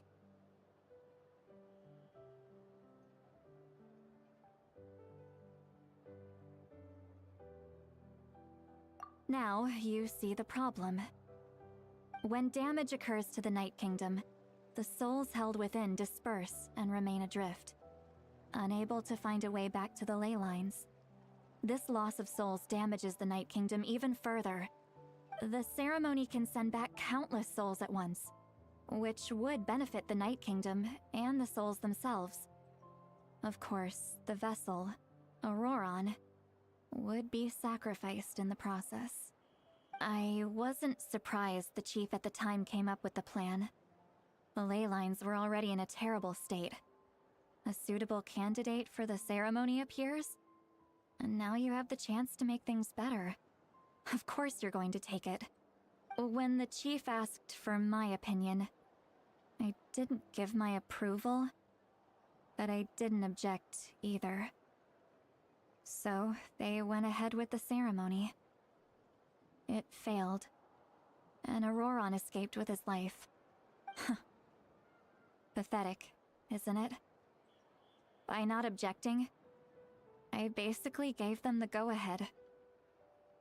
Maybe they didn't have my explicit approval, but it's not like I did the right thing. If the ceremony was successful, Auroran would probably be dead. Of course, in my tribe, death is rarely something to fear. But what kind of message would we be sending by sentencing a newborn to death? By using a human life as a tool? It's not right. So, when I learned the ceremony had failed, I was ashamed by my inaction, and absolutely relieved by the result. The plan was never a secret. Or, I guess I should say, there was no point to keeping it a secret. A simple investigation from Auroran would reveal everything. Everyone thought he would be happy he survived. And he never really said anything to the contrary. But just as I was about to put all of it behind me, he asks this question. Would Natlan have been saved if the ceremony succeeded? Wait, but it's not his fault. He knows that, but he still feels guilty. Auroran has a strong ability to perceive souls, more than any of us. He understands just how dire the situation with ley lines has become. Maybe he chose to work with the Fatui because he still thinks he owes a debt to Natlan. I can only imagine what they told him. Traveler, didn't the captain say he found a way to solve the crisis? Maybe that's what brought Auroran into this. Anyway, we can't just let things go on like this. We have to convince him to come back. You don't look so good, Sweet Lolly. Maybe you should head back and get some sleep. Probably drank too much. It's okay. The fresh air is doing me good. Okay. Forget that. I need to go home. I hit it a little too hard.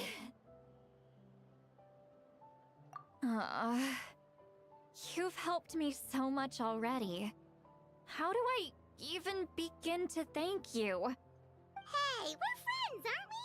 Besides, you already said you owe us a favor, so you don't need to worry about us. Good point. Well, I'll go home and get some sleep. We can figure out our next move in the morning.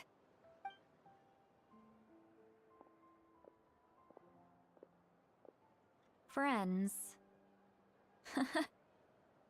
I like the sound of that.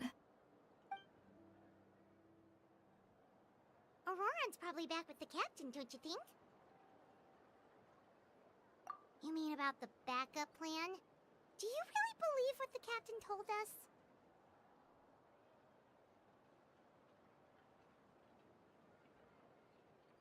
Yeah, you're right. We should just go to her directly. But she's probably asleep. We can find her first thing in the morning. For now, let's... go to bed.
Outside. Paimon still haven't sleep. Well, guess we should see what's going on.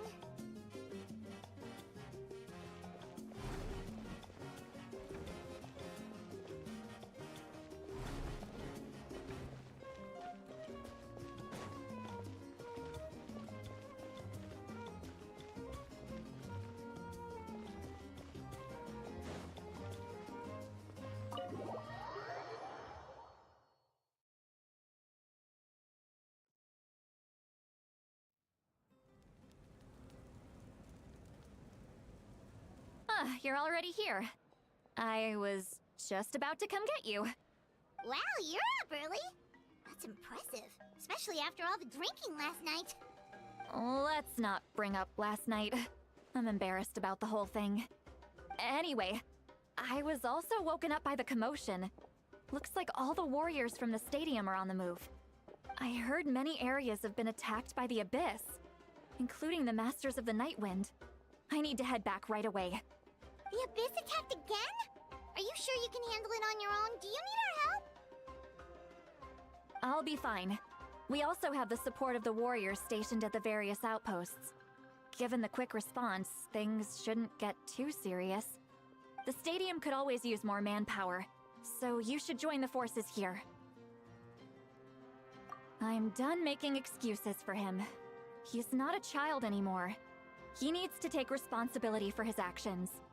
I was the one who vouched for him, so I need to report back to the Speaker's chamber. I'll accept however they choose to handle the situation.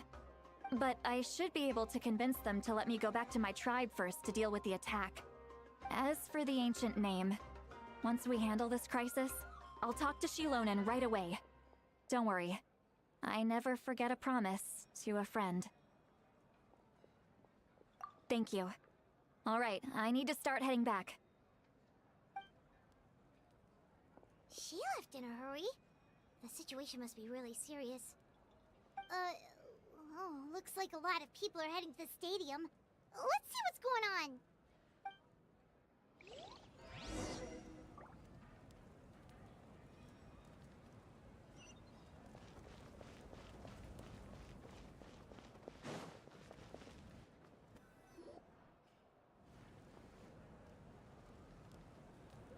Traveler, over here! Perfect. Our star Outlander has appeared. Oh, you're all here! But, what's with the whole Star Outlander thing? Just my way of saying how awesome you are. We've got a real emergency on our hands, so this is the perfect time for you to show off your skills.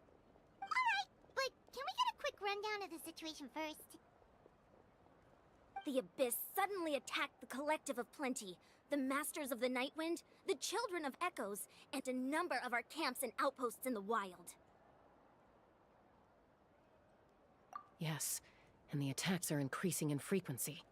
The tribes have plenty of defenses, so they're safe for now, but I can't say the same for the adventurers and merchants stuck in the wild. Chaska and I have been searching for survivors and treating the wounded. We just got back, but we need to head out again soon. I plan on heading back to the Collective of Plenty, just in case my tribe needs me. What about you, Mualani? Where are you gonna go? I'll go help the Children of Echoes. They're the closest, so I can start fighting right away. What about you guys? We could go together. Yeah, that does sound important. No worries. Just leave the Children of Echoes to us. Who knows? Maybe yours truly will have the Abyss on the run by the time you're finished. That would be pretty great, actually. I hope my tribe gets through okay. It'll be fine. Your tribe doesn't do all that bodybuilding for nothing. Let's part ways here for now. And most importantly, be careful, everyone. Oh, and some of us need to avoid getting contaminated by dangerous-looking substances. That will make my job a lot easier. Koichi, do we really have to do this now? It's alright. She's just looking out for everyone. Alright, let's hurry up and talk to the Pyro Archon so we can help the others.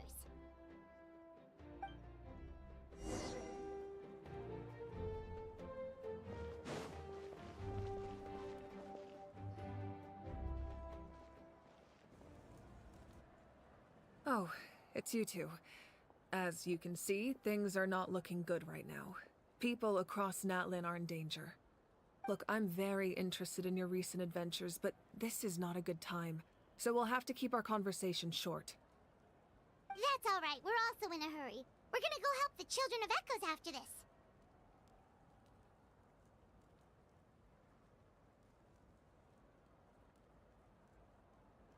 What?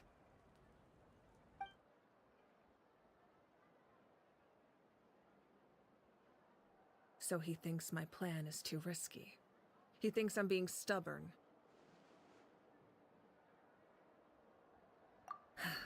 I shouldn't underestimate the Fatui's ability to gather intelligence. The Gnosis does have that function, but there's more to the story. I will answer you honestly, but you must help me keep this a secret.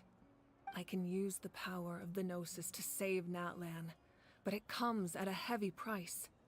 The Gnosis would drain all the souls and memories from the Night Kingdom and weave them into a giant net, which would surround the ley lines and protect them against abyssal corrosion. Wait, you can use souls to weave a net? But does that mean... Yes. It means sacrificing those souls in the process. Souls are just another form of life. The cruelty of this method is self-evident. The Night Kingdom not only houses the souls of the dead, but also our memories and legends. Using the Gnosis means converting all three into material for the net, erasing our history and culture.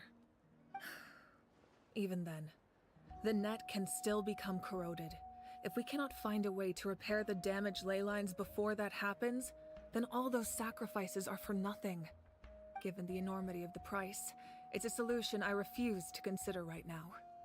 I want us to win, but I also care about how we win, and what that means for us in the end. Now, it's true, both plans come at a risk, but after weighing our options, this is our best bet.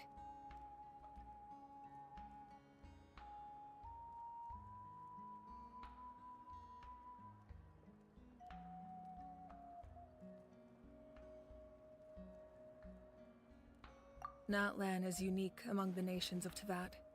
Given the ever-looming threat of the Abyss, the Pyro Archons had to account for the worst-case scenario. Having a contingency plan is our duty, not just to the people of Natlan, but to all who live on this continent. Still, this has always been a well-kept secret. I'm very curious how the captain learned this information. Oh, one more thing? The captain said he found another way to solve the problem. Could be equally as extreme, though. Without the Gnosis, he should have no other option. But I see no reason for him to lie.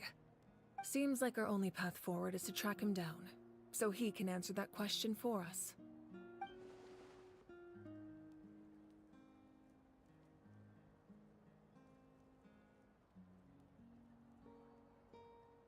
Judging by your expression, you must have doubted me, even if just for a second.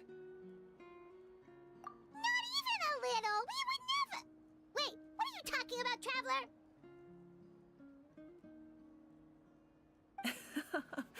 Just as expected. I appreciate your sincerity. Maybe it was out of caution, anxiety, or simple curiosity, but know this. No matter what, our goal remains the same. We both want to save the people of this land. So now that you have your answer, do you still doubt me?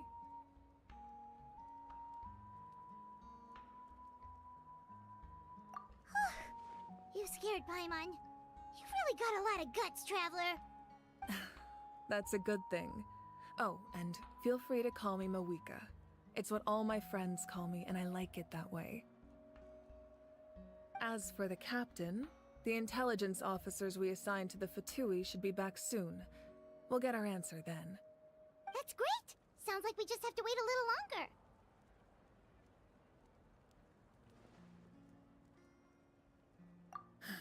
Not just yet.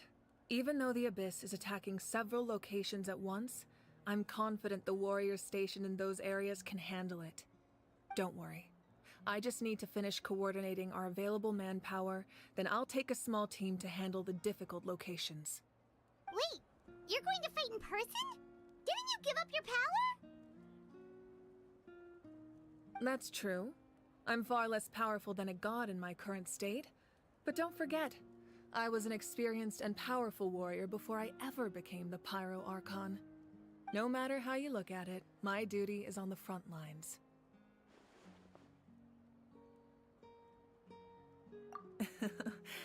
I just think there's strength in numbers. If the people feel emboldened, that's just a bonus. Anyway, even if we respond to these threats in time, it's not a permanent solution in the long run. I've considered moving my people to other nations, but given their close connection to the Night Kingdom, a forced evacuation would have devastating consequences. I've told the chiefs of each tribe to strengthen their defenses and advise people against leaving their settlements. Now, I just need to find the right time to disclose the true nature of the crisis to the people of Natlan. Paimon's a little worried about how people will react. Yes, but that won't be the only response. In any case, that's for me to worry about. I'll let you know when we have more information on the captain. Alright, we should head out. Maybe we can join up with Moani. She can't be too far ahead. No need to worry about me.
Kachina, how many people do you have left?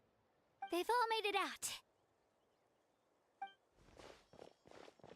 It's the Traveler and Paimon! They're here! What's the situation? There's a trapped caravan that needs our help. We need to rescue them as soon as possible. We'll go together. I'm coming too.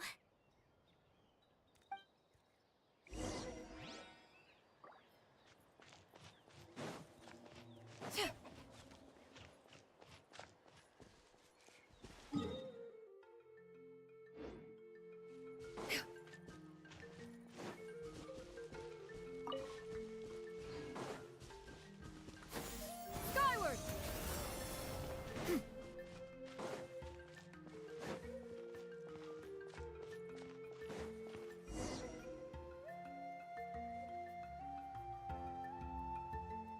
Stay safe.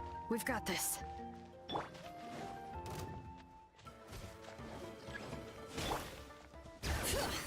Hear the echoes of the valley! Faster! Let's shred, Sharky! Get back!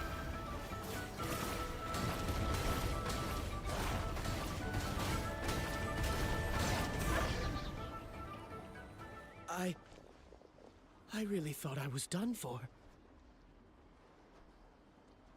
I can't thank you enough. Don't worry about it. We're just glad you're okay. Let's see. Your goods look fine too. Guess the Abyss isn't after Mora. That should be the last abyssal pylon near the Children of Echoes. That was scary, but we did it! By the way, where's Lolly? I thought she would come with you. The Masters of the Nightwind also got attacked, so she went back to help her tribe. She said we can deal with the ancient name later. Yeah, that makes sense. The attacks are more urgent. Alright, this isn't a good place to talk. Let's head back to the tribe.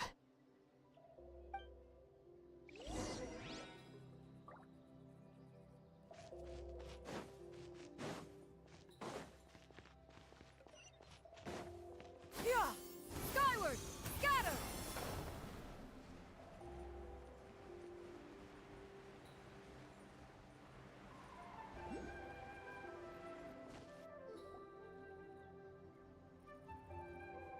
Looks like a few people were hurt after all. Oh, I should have got here sooner. The Abyss threw a lot at us at once. I rushed out as soon as I heard the alarm, and there were already so many monsters. Before long, Kachina brought over a whole group of warriors, and just like that, we destroyed several pylons as a team. I wasn't in charge or anything. We just happened to be together. Still, I think this proves that camping in the wild was a great idea. That's how we were able to respond so fast. Sleeping on the wet grass was pretty uncomfortable, but it was worth it.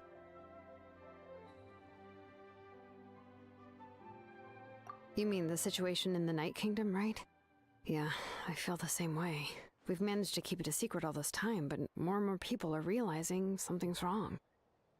It's impossible not to feel anxious when things are getting worse by the second, and all we can do is wait. And we still don't know when the final two heroes are going to appear. That just means we need to buy the Pyro Archon more time. Keep pushing, everyone. Every battle is worth something. You really are an eternal optimist, Mualani. You always find a way to cheer people up. Why, thank you. I guess it's one of my better qualities.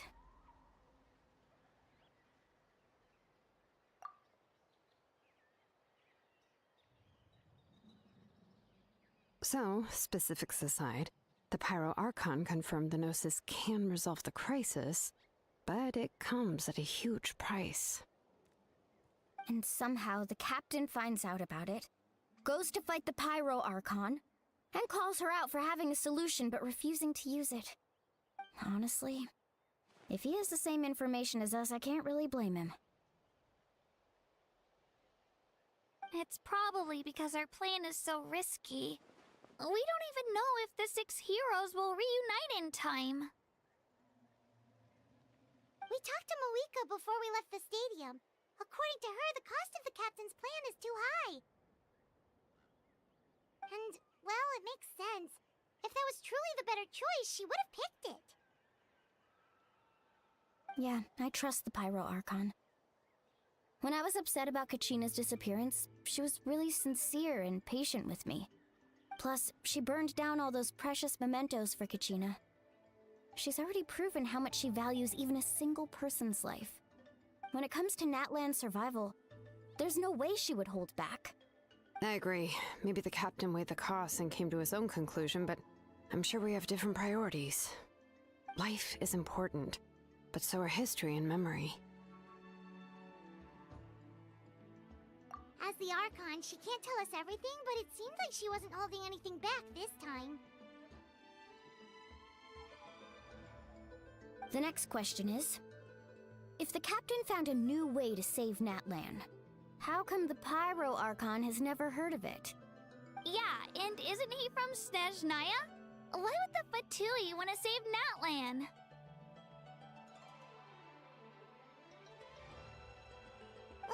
This is all super confusing. We still don't have enough information. Once we figure out what the Fatui are doing, we'll have our answer. Let's head back then. Moika said her intelligence officers should return soon. With how many Fatui there are, someone's bound to give something away. Sounds good.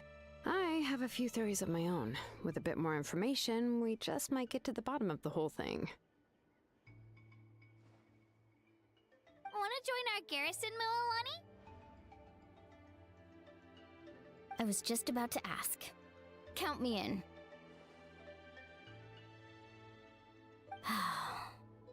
If I was just a bit faster, we could have prevented a few people from getting hurt. People who could help us in the next battle. It's all a chain reaction. Then you should go register right away.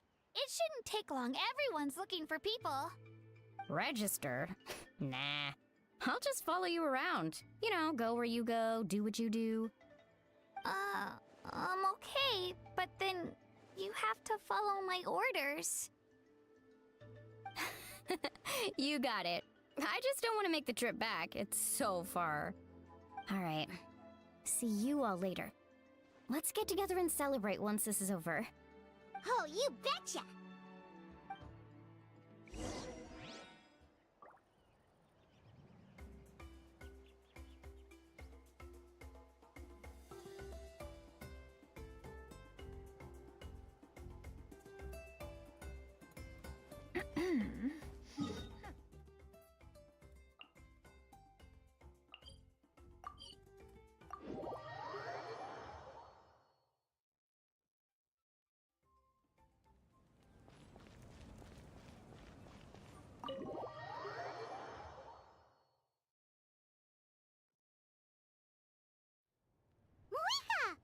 Chaska and Koichi are here! Wait, are you okay, Koichi? I'm fine. No need to worry. They ran into the Fatui while out on a mission and decided to follow them. The Fatui? Calm down and let me explain. Here's what happened.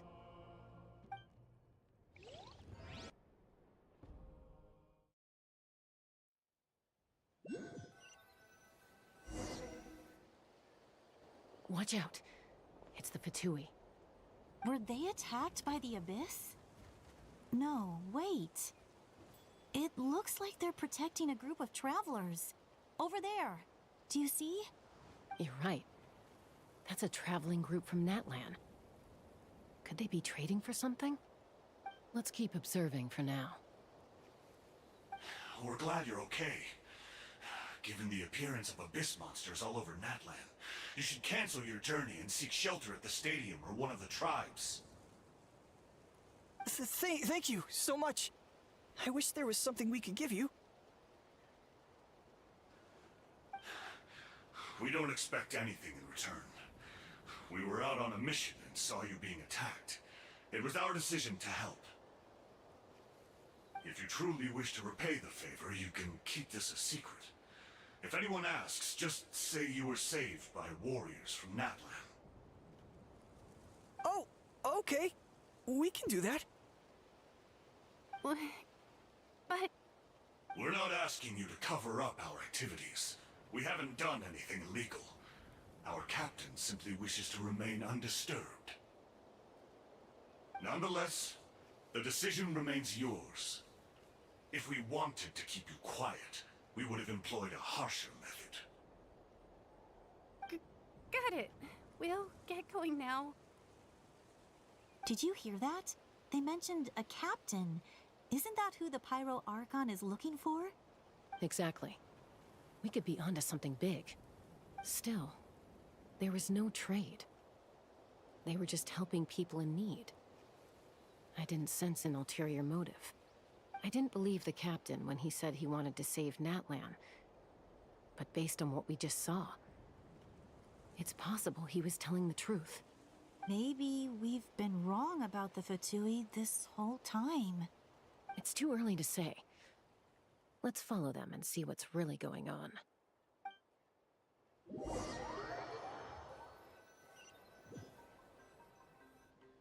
So this is where they were headed. Looks tricky. It's heavily guarded on all sides.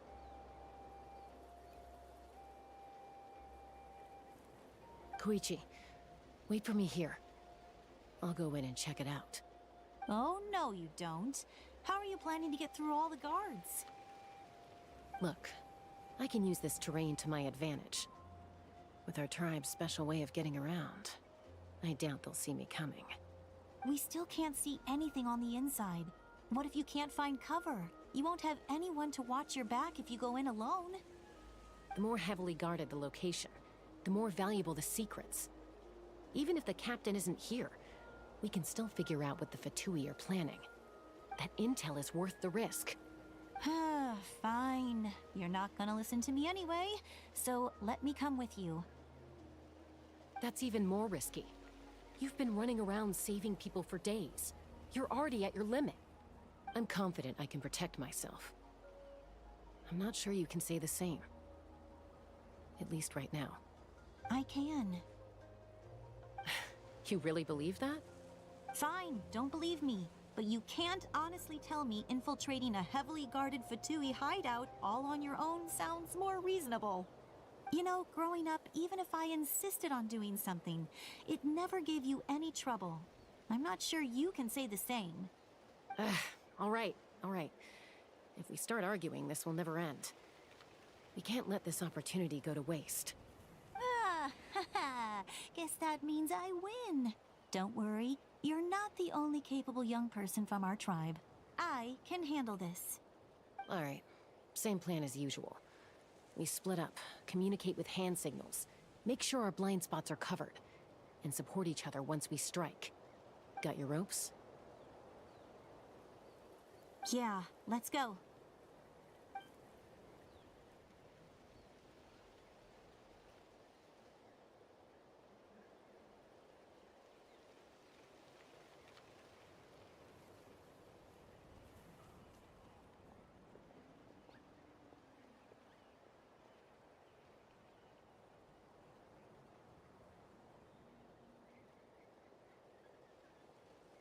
The Fatui have eyes all over this place.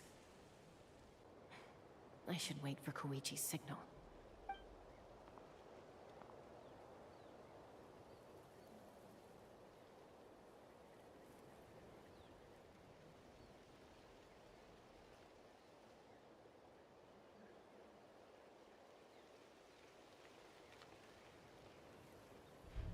Now.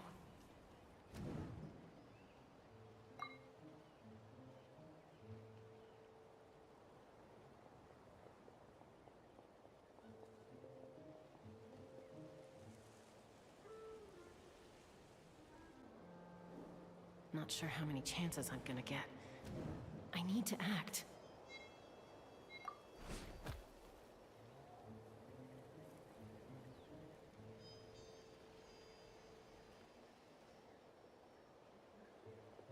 Good. I made it without getting caught. I should get to that platform over there. But it's guarded by the Fatui. Koichi should have line of sight. I'll wait for her signal.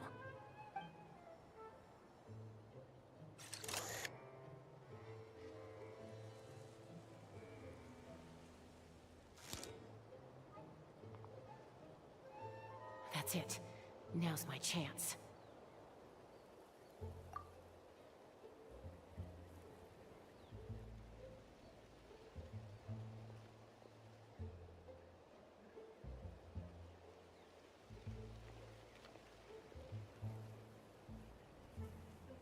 It's no use staying in one place. I should keep moving.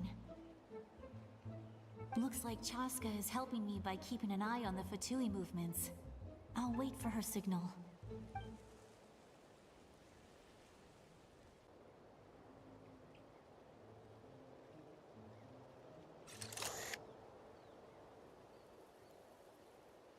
Time to move.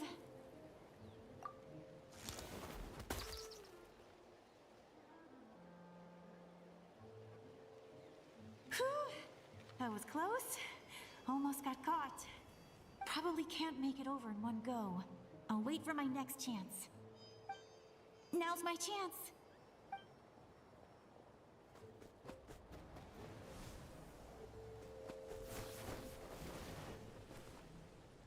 I made it! That'll show my sister. Let's see. The Fatui's occupying all the best locations. If we could just get past them somehow. Wait! I've got it!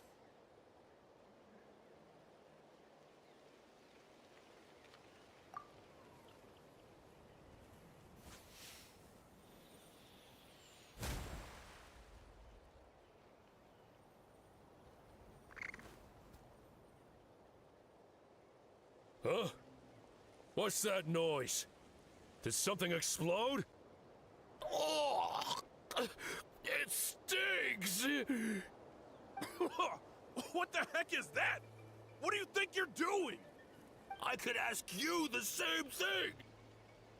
Good, they're arguing. Looks like they just needed an excuse. They've probably had enough of this job already. The people on the hill over there left to help their comrades. This is our chance.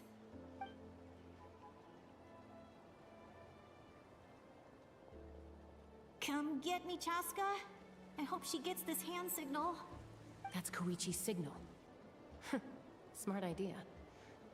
Alright, time to move. Give me your hand, quick. Coming!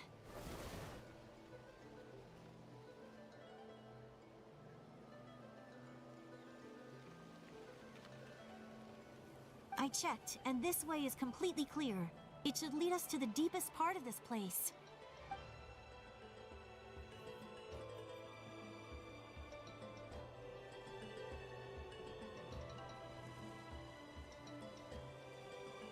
Well, I was pretty helpful, right? You know, everyone usually jumps at the chance to work with me. Not my own sister, though.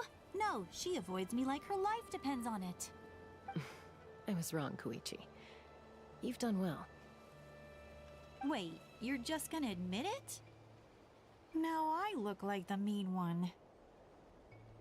Let's focus on the task at hand. We're in the heart of enemy territory. The more time we waste, the more dangerous this becomes. All right. If you're not gonna take the bait, then I'll drop it. Looks like the Fatui are here to dig something up. I'm surprised they mobilized this many people. I doubt it's because they're interested in our culture and history. It seems like they're looking for a dragon relic called the Source Mechanism. The device is ancient.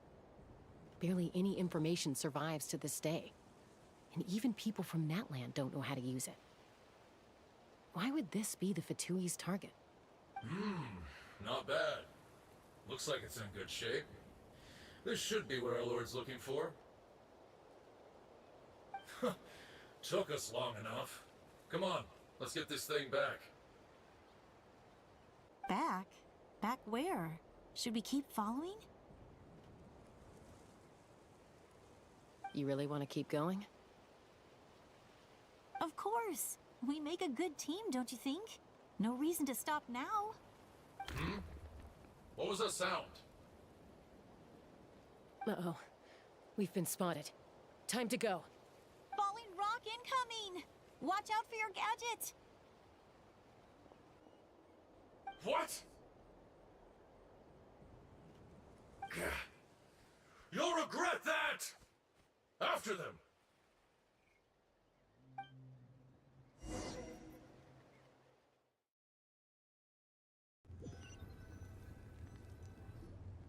Once we got them off our tail, we went back to observe some more. They'd collected several identical pieces of something. It looked like they were waiting, though. So we decided to come back. So, Koichi got injured trying to get them off your tail? She pushed herself too hard and collapsed on the way back to the stadium.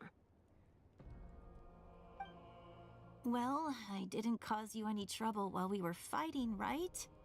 So my perfect record remains. You've done very well. I could make a comment on knowing your limits, but it's not my place. I know. I'm already reflecting on my actions. So, our current intel suggests the Fatui is after the source mechanism. The device is a complete mystery, even to us. What does the captain want with it? I have no idea. But it's safe to assume the device could serve a similar purpose to the Gnosis. Shilonen, I need you to gather every scholar in Natlan familiar with the secret source. Yeah, I'll get right on it. Thank you both for your hard work. Koichi, it's time for you to get some rest. Oh, and there are gifts from your patients waiting at the speaker's chamber. I prepared a small gift of my own as a token of gratitude. I'll send it to your home along with the others. My patience. That's so nice of them. Guess that means I'm doing something right. You don't need to give us anything, Archon.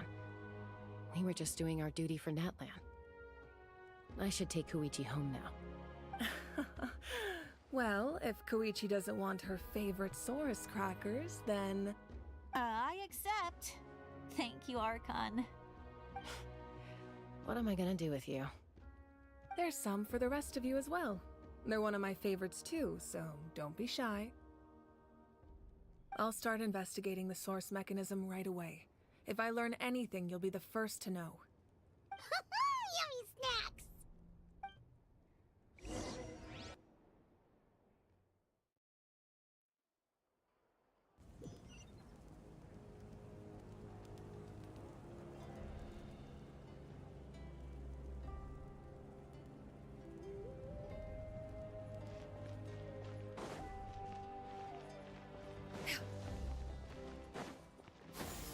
Skyward!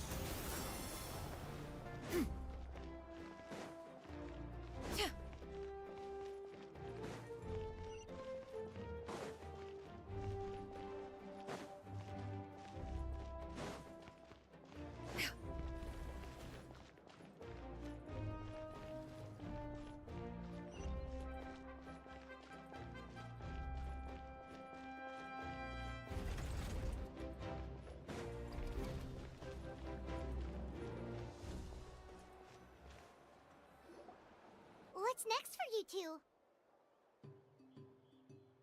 I'm taking Koichi home. With our parents there to keep an eye on her, I can make sure she actually rests. Hey, it's not like I'm some kind of prisoner. I'll be fine in a day or two. There's no need to go all the way home. That's what you always say. Everything's no big deal until you collapse. What if the Abyss attacks again? You're saying if I let you rest in a hotel, you're not gonna rush out the minute you hear the alarm? I won't. Triple promise I won't. Mm-hmm. Fine. On the off chance something like that were to happen, I might. But I'm a doctor. I have a duty to help people in need, no matter how hard or tiring the work gets. I guess you're right. But I don't have to like it. This reminds Paimon of when we first met. Except you were the one trying to stop Chaska from doing something dangerous. I wouldn't do the same for anyone trying to put their life in danger. As a doctor, I don't want people to get hurt because of a rash decision. Then try to see things from my perspective. You clearly want to protect your patients. So can't you understand why your own sister would feel the same way about you? The two of you are the same, you know? I disagree. I understand the risks and costs of my decisions. Who wants to be like her? Overconfident, always making excuses when things go wrong. That's just not true. You think I don't have proof? Okay, don't get into another fight. Just pretend Paimon never said anything. Don't worry, Paimon. You didn't do anything wrong. Arguing is just how we communicate. Neither of us really takes it to heart. Plus, I guess we are similar in some ways. Maybe I rush into things without thinking, but I learned that from her. We're family. I can't help it if my older sister is a bad influence. Okay, you don't have to put it that way. So, you're all good now?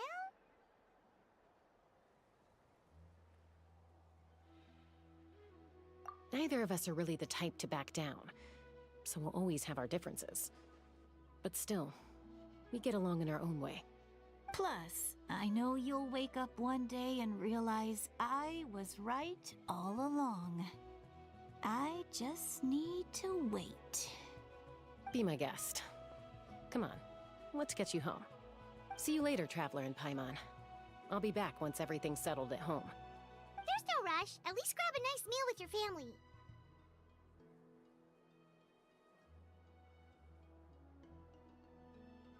Bye, you two. Take care of yourselves out there. Those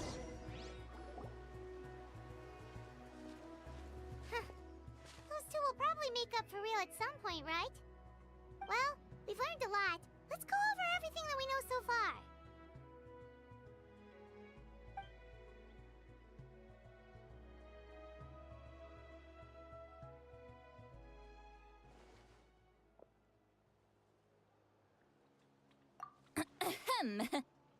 Sorry for popping up out of nowhere. Again. Why do you look so awkward? Oh, is there something you need from us? Okay, I won't beat around the bush. Oh, and I'm sorry for interrupting your rest. I'll treat you to some charcoal grilled steak to make up for it. Awesome! Just give us your orders! Hey, friends don't order each other around. I'm just here to share some news. Remember what we talked about before parting ways? Oh yeah, you mentioned how Auroron has always wanted to save Natlan, and something about his soul being fragmented. Paimon and the Traveler discussed it after you left, and we think Auroron is probably back with the captain. What do you think? I agree with your hypothesis. And just now, I confirmed it myself. Auroron came back. He helped the Masters of the Nightwind defend our camp. What? He came back? I told him to give up whatever he's doing, but he refused. He said they're just one step away from success, so there's no way he can back out now. Apparently, he came back to fulfill his duty to our tribe. When he left, he said it was because he still has a duty to Natlan as a whole. I'm surprised you let him go at all. I had to prioritize my tribe. Besides, the situation was intense. I couldn't focus on outside and inside threats at the same time. Plus, he was on guard. He knew I would try to go after him, so he made sure to keep his distance. I kept an eye out for a good opportunity, but it never came. All these years of calling me Granny, and I couldn't do a single thing for him in the end. Don't say that! Your tribe all raised him together, right? That couldn't have been easy. You're right. Seeing him come back reminded me of when he was little. Running around the tribe, dropping by random houses right and left. He's not only a child of the Masters of the Nightwind, but a child of Natlan. It's only natural for a child to want to do something for their family. Besides, Auroron is my apprentice. He might have a few tricks up his sleeve, but I guarantee I know every single one. Wait, what are you saying? Look. Remember how I said Auroron's soul is fragmented? This is the talisman I created to keep it stable. And this gem is what makes the talisman work.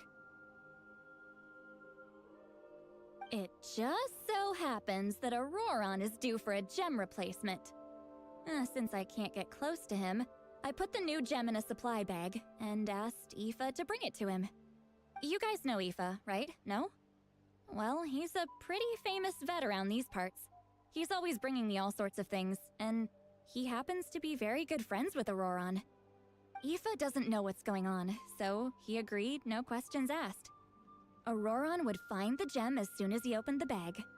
He knows how important it is, so I knew he would make the switch. He probably suspected that I tampered with it. But here's the catch. The trick is on the bag. The moment he touched it, a portion of his memories were copied onto the old gem, which he no longer needed. That's amazing.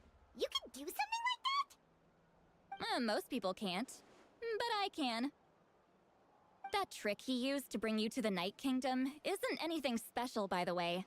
My technique is much more subtle. He won't notice anything. So in other words, we have a whole backup of Auroron's memories in this gem. The kid thinks he can take me on? Like I wasn't the one who taught him everything he knows? That's amazing, Seat Lolly. Let's take a look right away. Once we get to the bottom of this, we can finally track him down. I know he thinks of me as his grandma, but do you think he'll get mad at me for this? You can be honest. Huh, that's a tough question. Paimon doesn't have a grandma, so she's not the best person to ask. To be honest, I've always doubted my ability to look after him. I didn't stop the ceremony all those years ago, and now I'm useless again. But if I stop here, it will haunt me until I'm 500 years old. Every night I'll wake up in a fit of anger. Yeah, you're right. First anger, then tears. Oh, wait! Who are you calling a crybaby? You're just making it worse, Traveler! I need to look at his memory.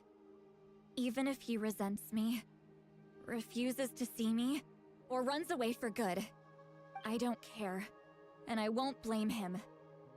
A family does whatever it takes to protect their own. You sure you'll be okay? We can come with you if you want. Did you just say you'll come with me? Is that okay? We have a pretty good reason to see it too, don't we? Because, right, we need leads on the Fatui. You really mean it? Oh, fine, you can come. Just promise me you'll see this through. No backing out. Got it? Don't worry, we're professional adventurers. Then I place my trust in your professionalism. All right, time to sneak into someone else's memory and engage in some, unwanted spying. You heard it here first. I wouldn't be doing this if I had any other choice. Are you ready?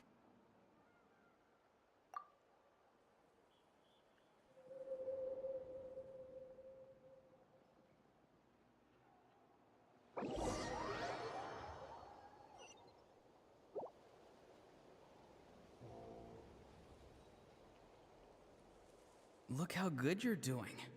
You'll grow into nice big radishes in the future. And you? Aoife says you're taking up too much space, but I think you're a good tree. What do you think? Hey! How's it going, Auroron?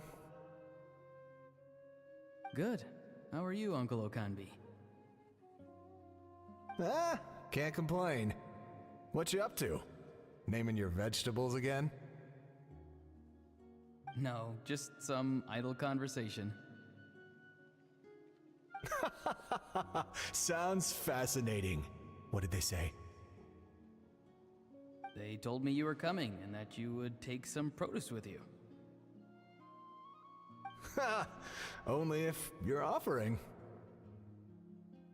By the way, I ran into Aoife yesterday. He told me Chaska's fostering a saurian at his place.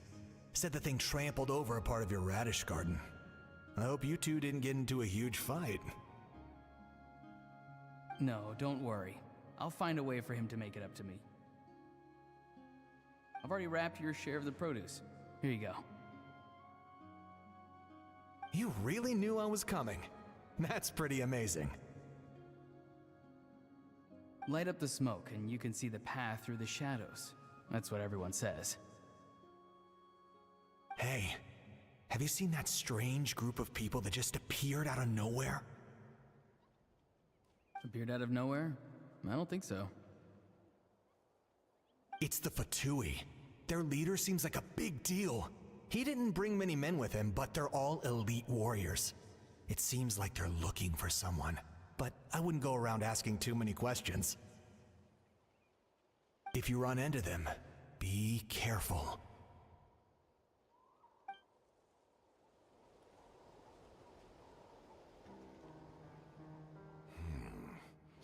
You're from the Masters of the Nightwind, are you not?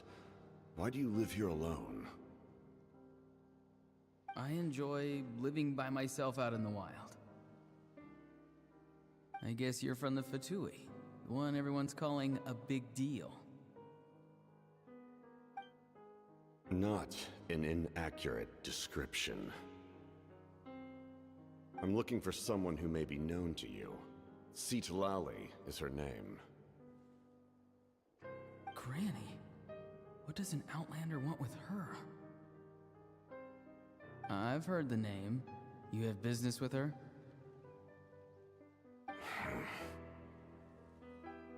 There's no point to further questioning if you insist on hiding things from me. I shall seek answers elsewhere.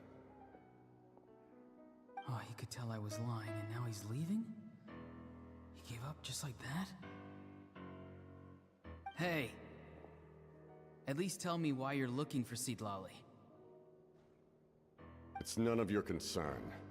I have my own means of tracking her down. Why are the Fatui looking for her? What does she have to do with them? I can't just let them go like this. I have to figure out what they're planning.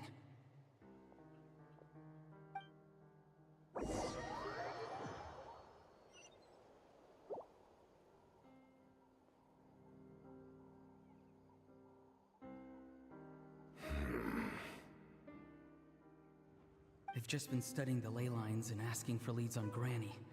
I can definitely rule out some sort of invasion. The situation has seen no true improvement.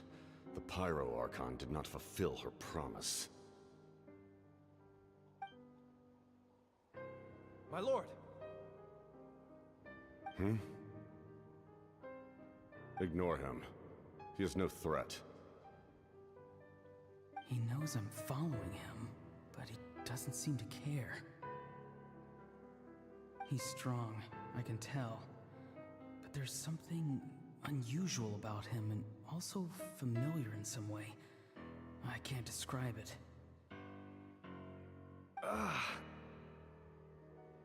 What is it?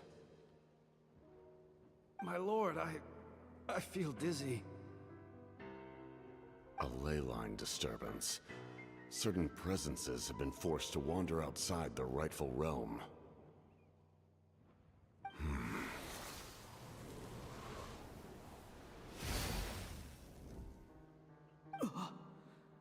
That was a spell from the Masters of the Nightwind. How did he know that?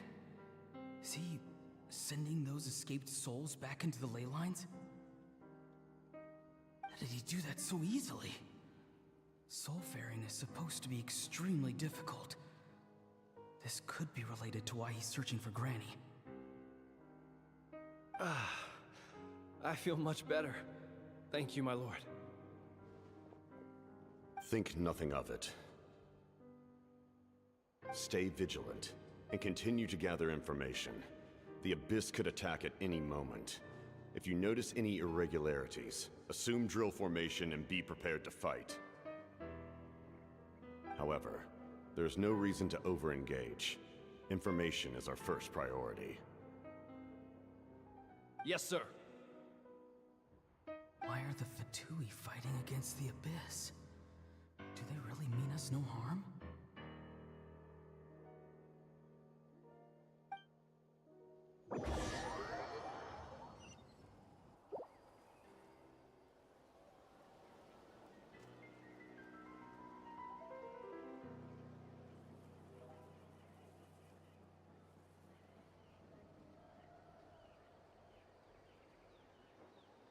I've been following him this whole time and still they ignore me? Do they really not care? It seems like his subordinates referred to him as the captain. Never heard of him before. And now he's headed to the stadium. That's unusual. Oh, what is he gonna do? You two, with me. Everyone else, wait here as instructed. Send word to the other teams to retreat immediately if this fails. Yes, sir. He's going inside? But the Pyro Archon is in there. What does he want with her? Forgive me, my lord. Allow me to check one more time. Do you truly wish to do this? The time for idle observation is over. It now falls on me to act. This nation is out of time. Yes, sir.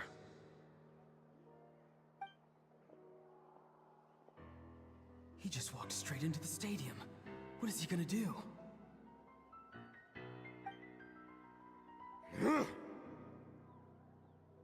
They're both incredibly strong. How long will they have to fight until someone comes out on top?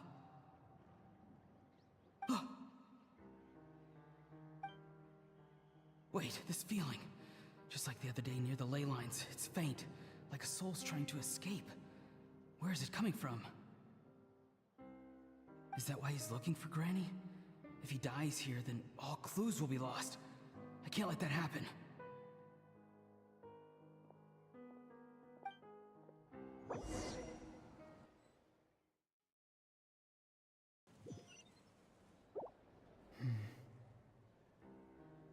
As for you, I must confess, I did not expect that little trick of yours to save the day.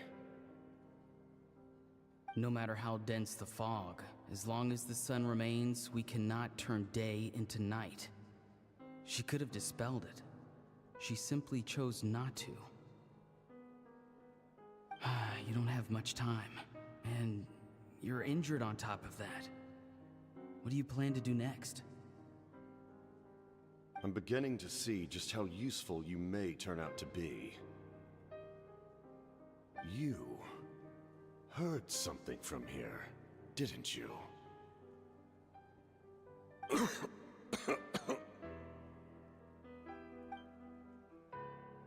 No need to force yourself. I've never seen anyone match the Pyro Archon in battle before. I didn't expect you to intervene at such a critical moment. You know I've been following you. Why didn't you stop me?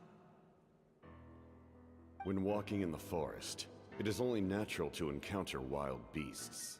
However, not every beast has the courage to come out and bite. And yet, one of those very beasts saved your life.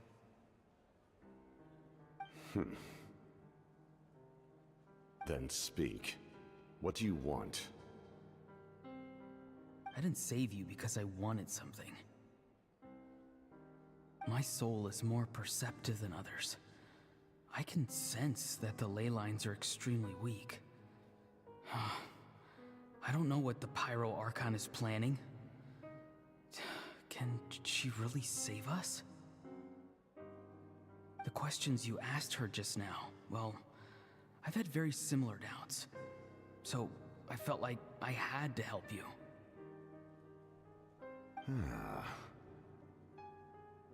So, you can tell the truth. That was quite a reckless decision to make. I'm not sure you realize that. There's no turning back for me now. What I did back there is going to get me in a lot of trouble. You attacked the Pyro Archon in broad daylight, and I used my spell to save you. A single glance was likely all it took for her to recognize my tribe. So, we're in the same boat.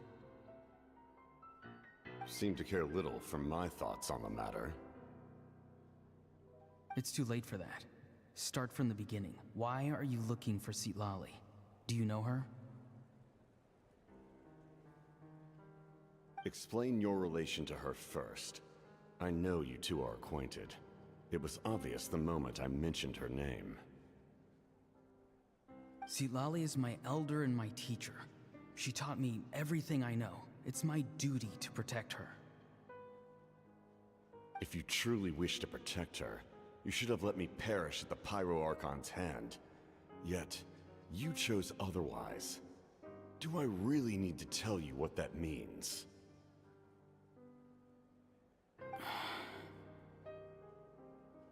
I want to do something to change Natlan for the better. Something I can accomplish with my own two hands.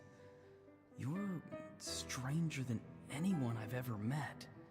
But maybe, just maybe, you can show me the way. Strange? Citlali is said to be the legendary Granny Eastly, someone capable of communicating with the Wyub, and the Wyub are the key to information on the Night Kingdom.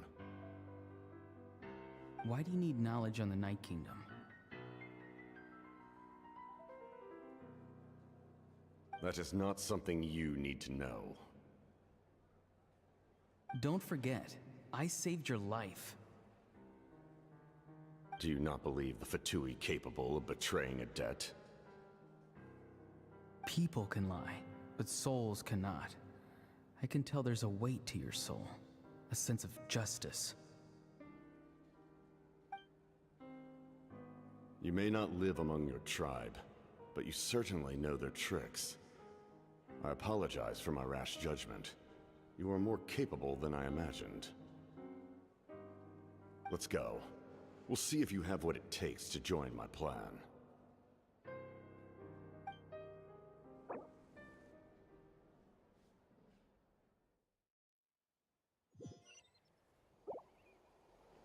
I see. Interesting approach. Worth trying, I think. Rather than weaving a net to protect the ley lines, this method would address the root problem by reconstructing the ley lines themselves.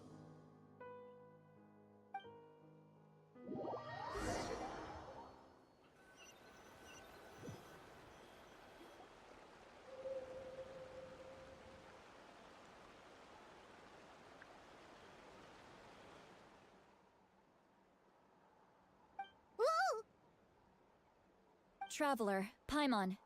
Are you two all right? Paimon's fine, just, a little dizzy.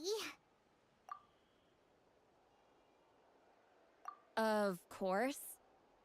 I'm so mad at him. After everything, he still can't let go of the past.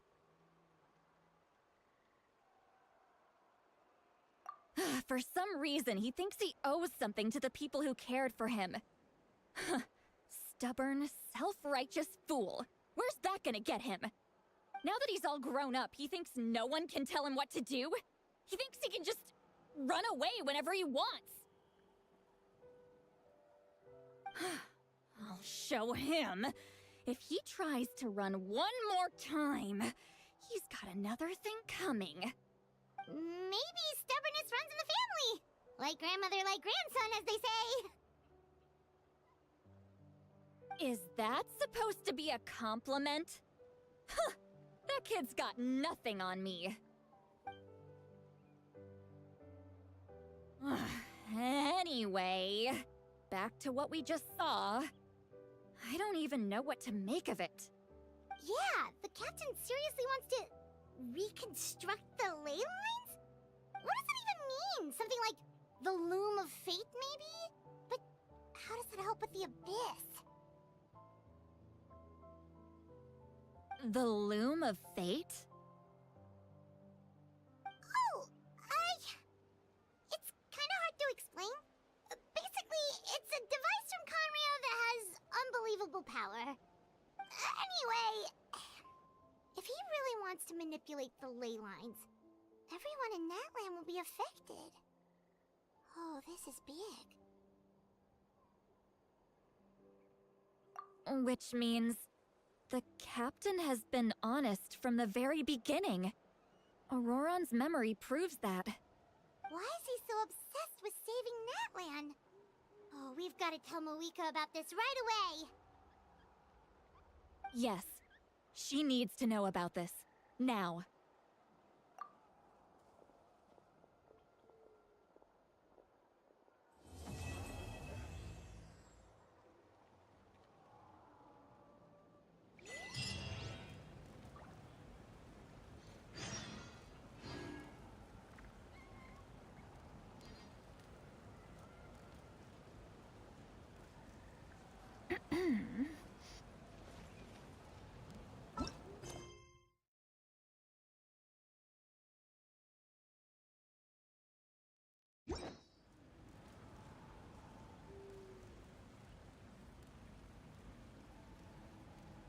The secrets of the mechanical arts are too profound to convey in a few simple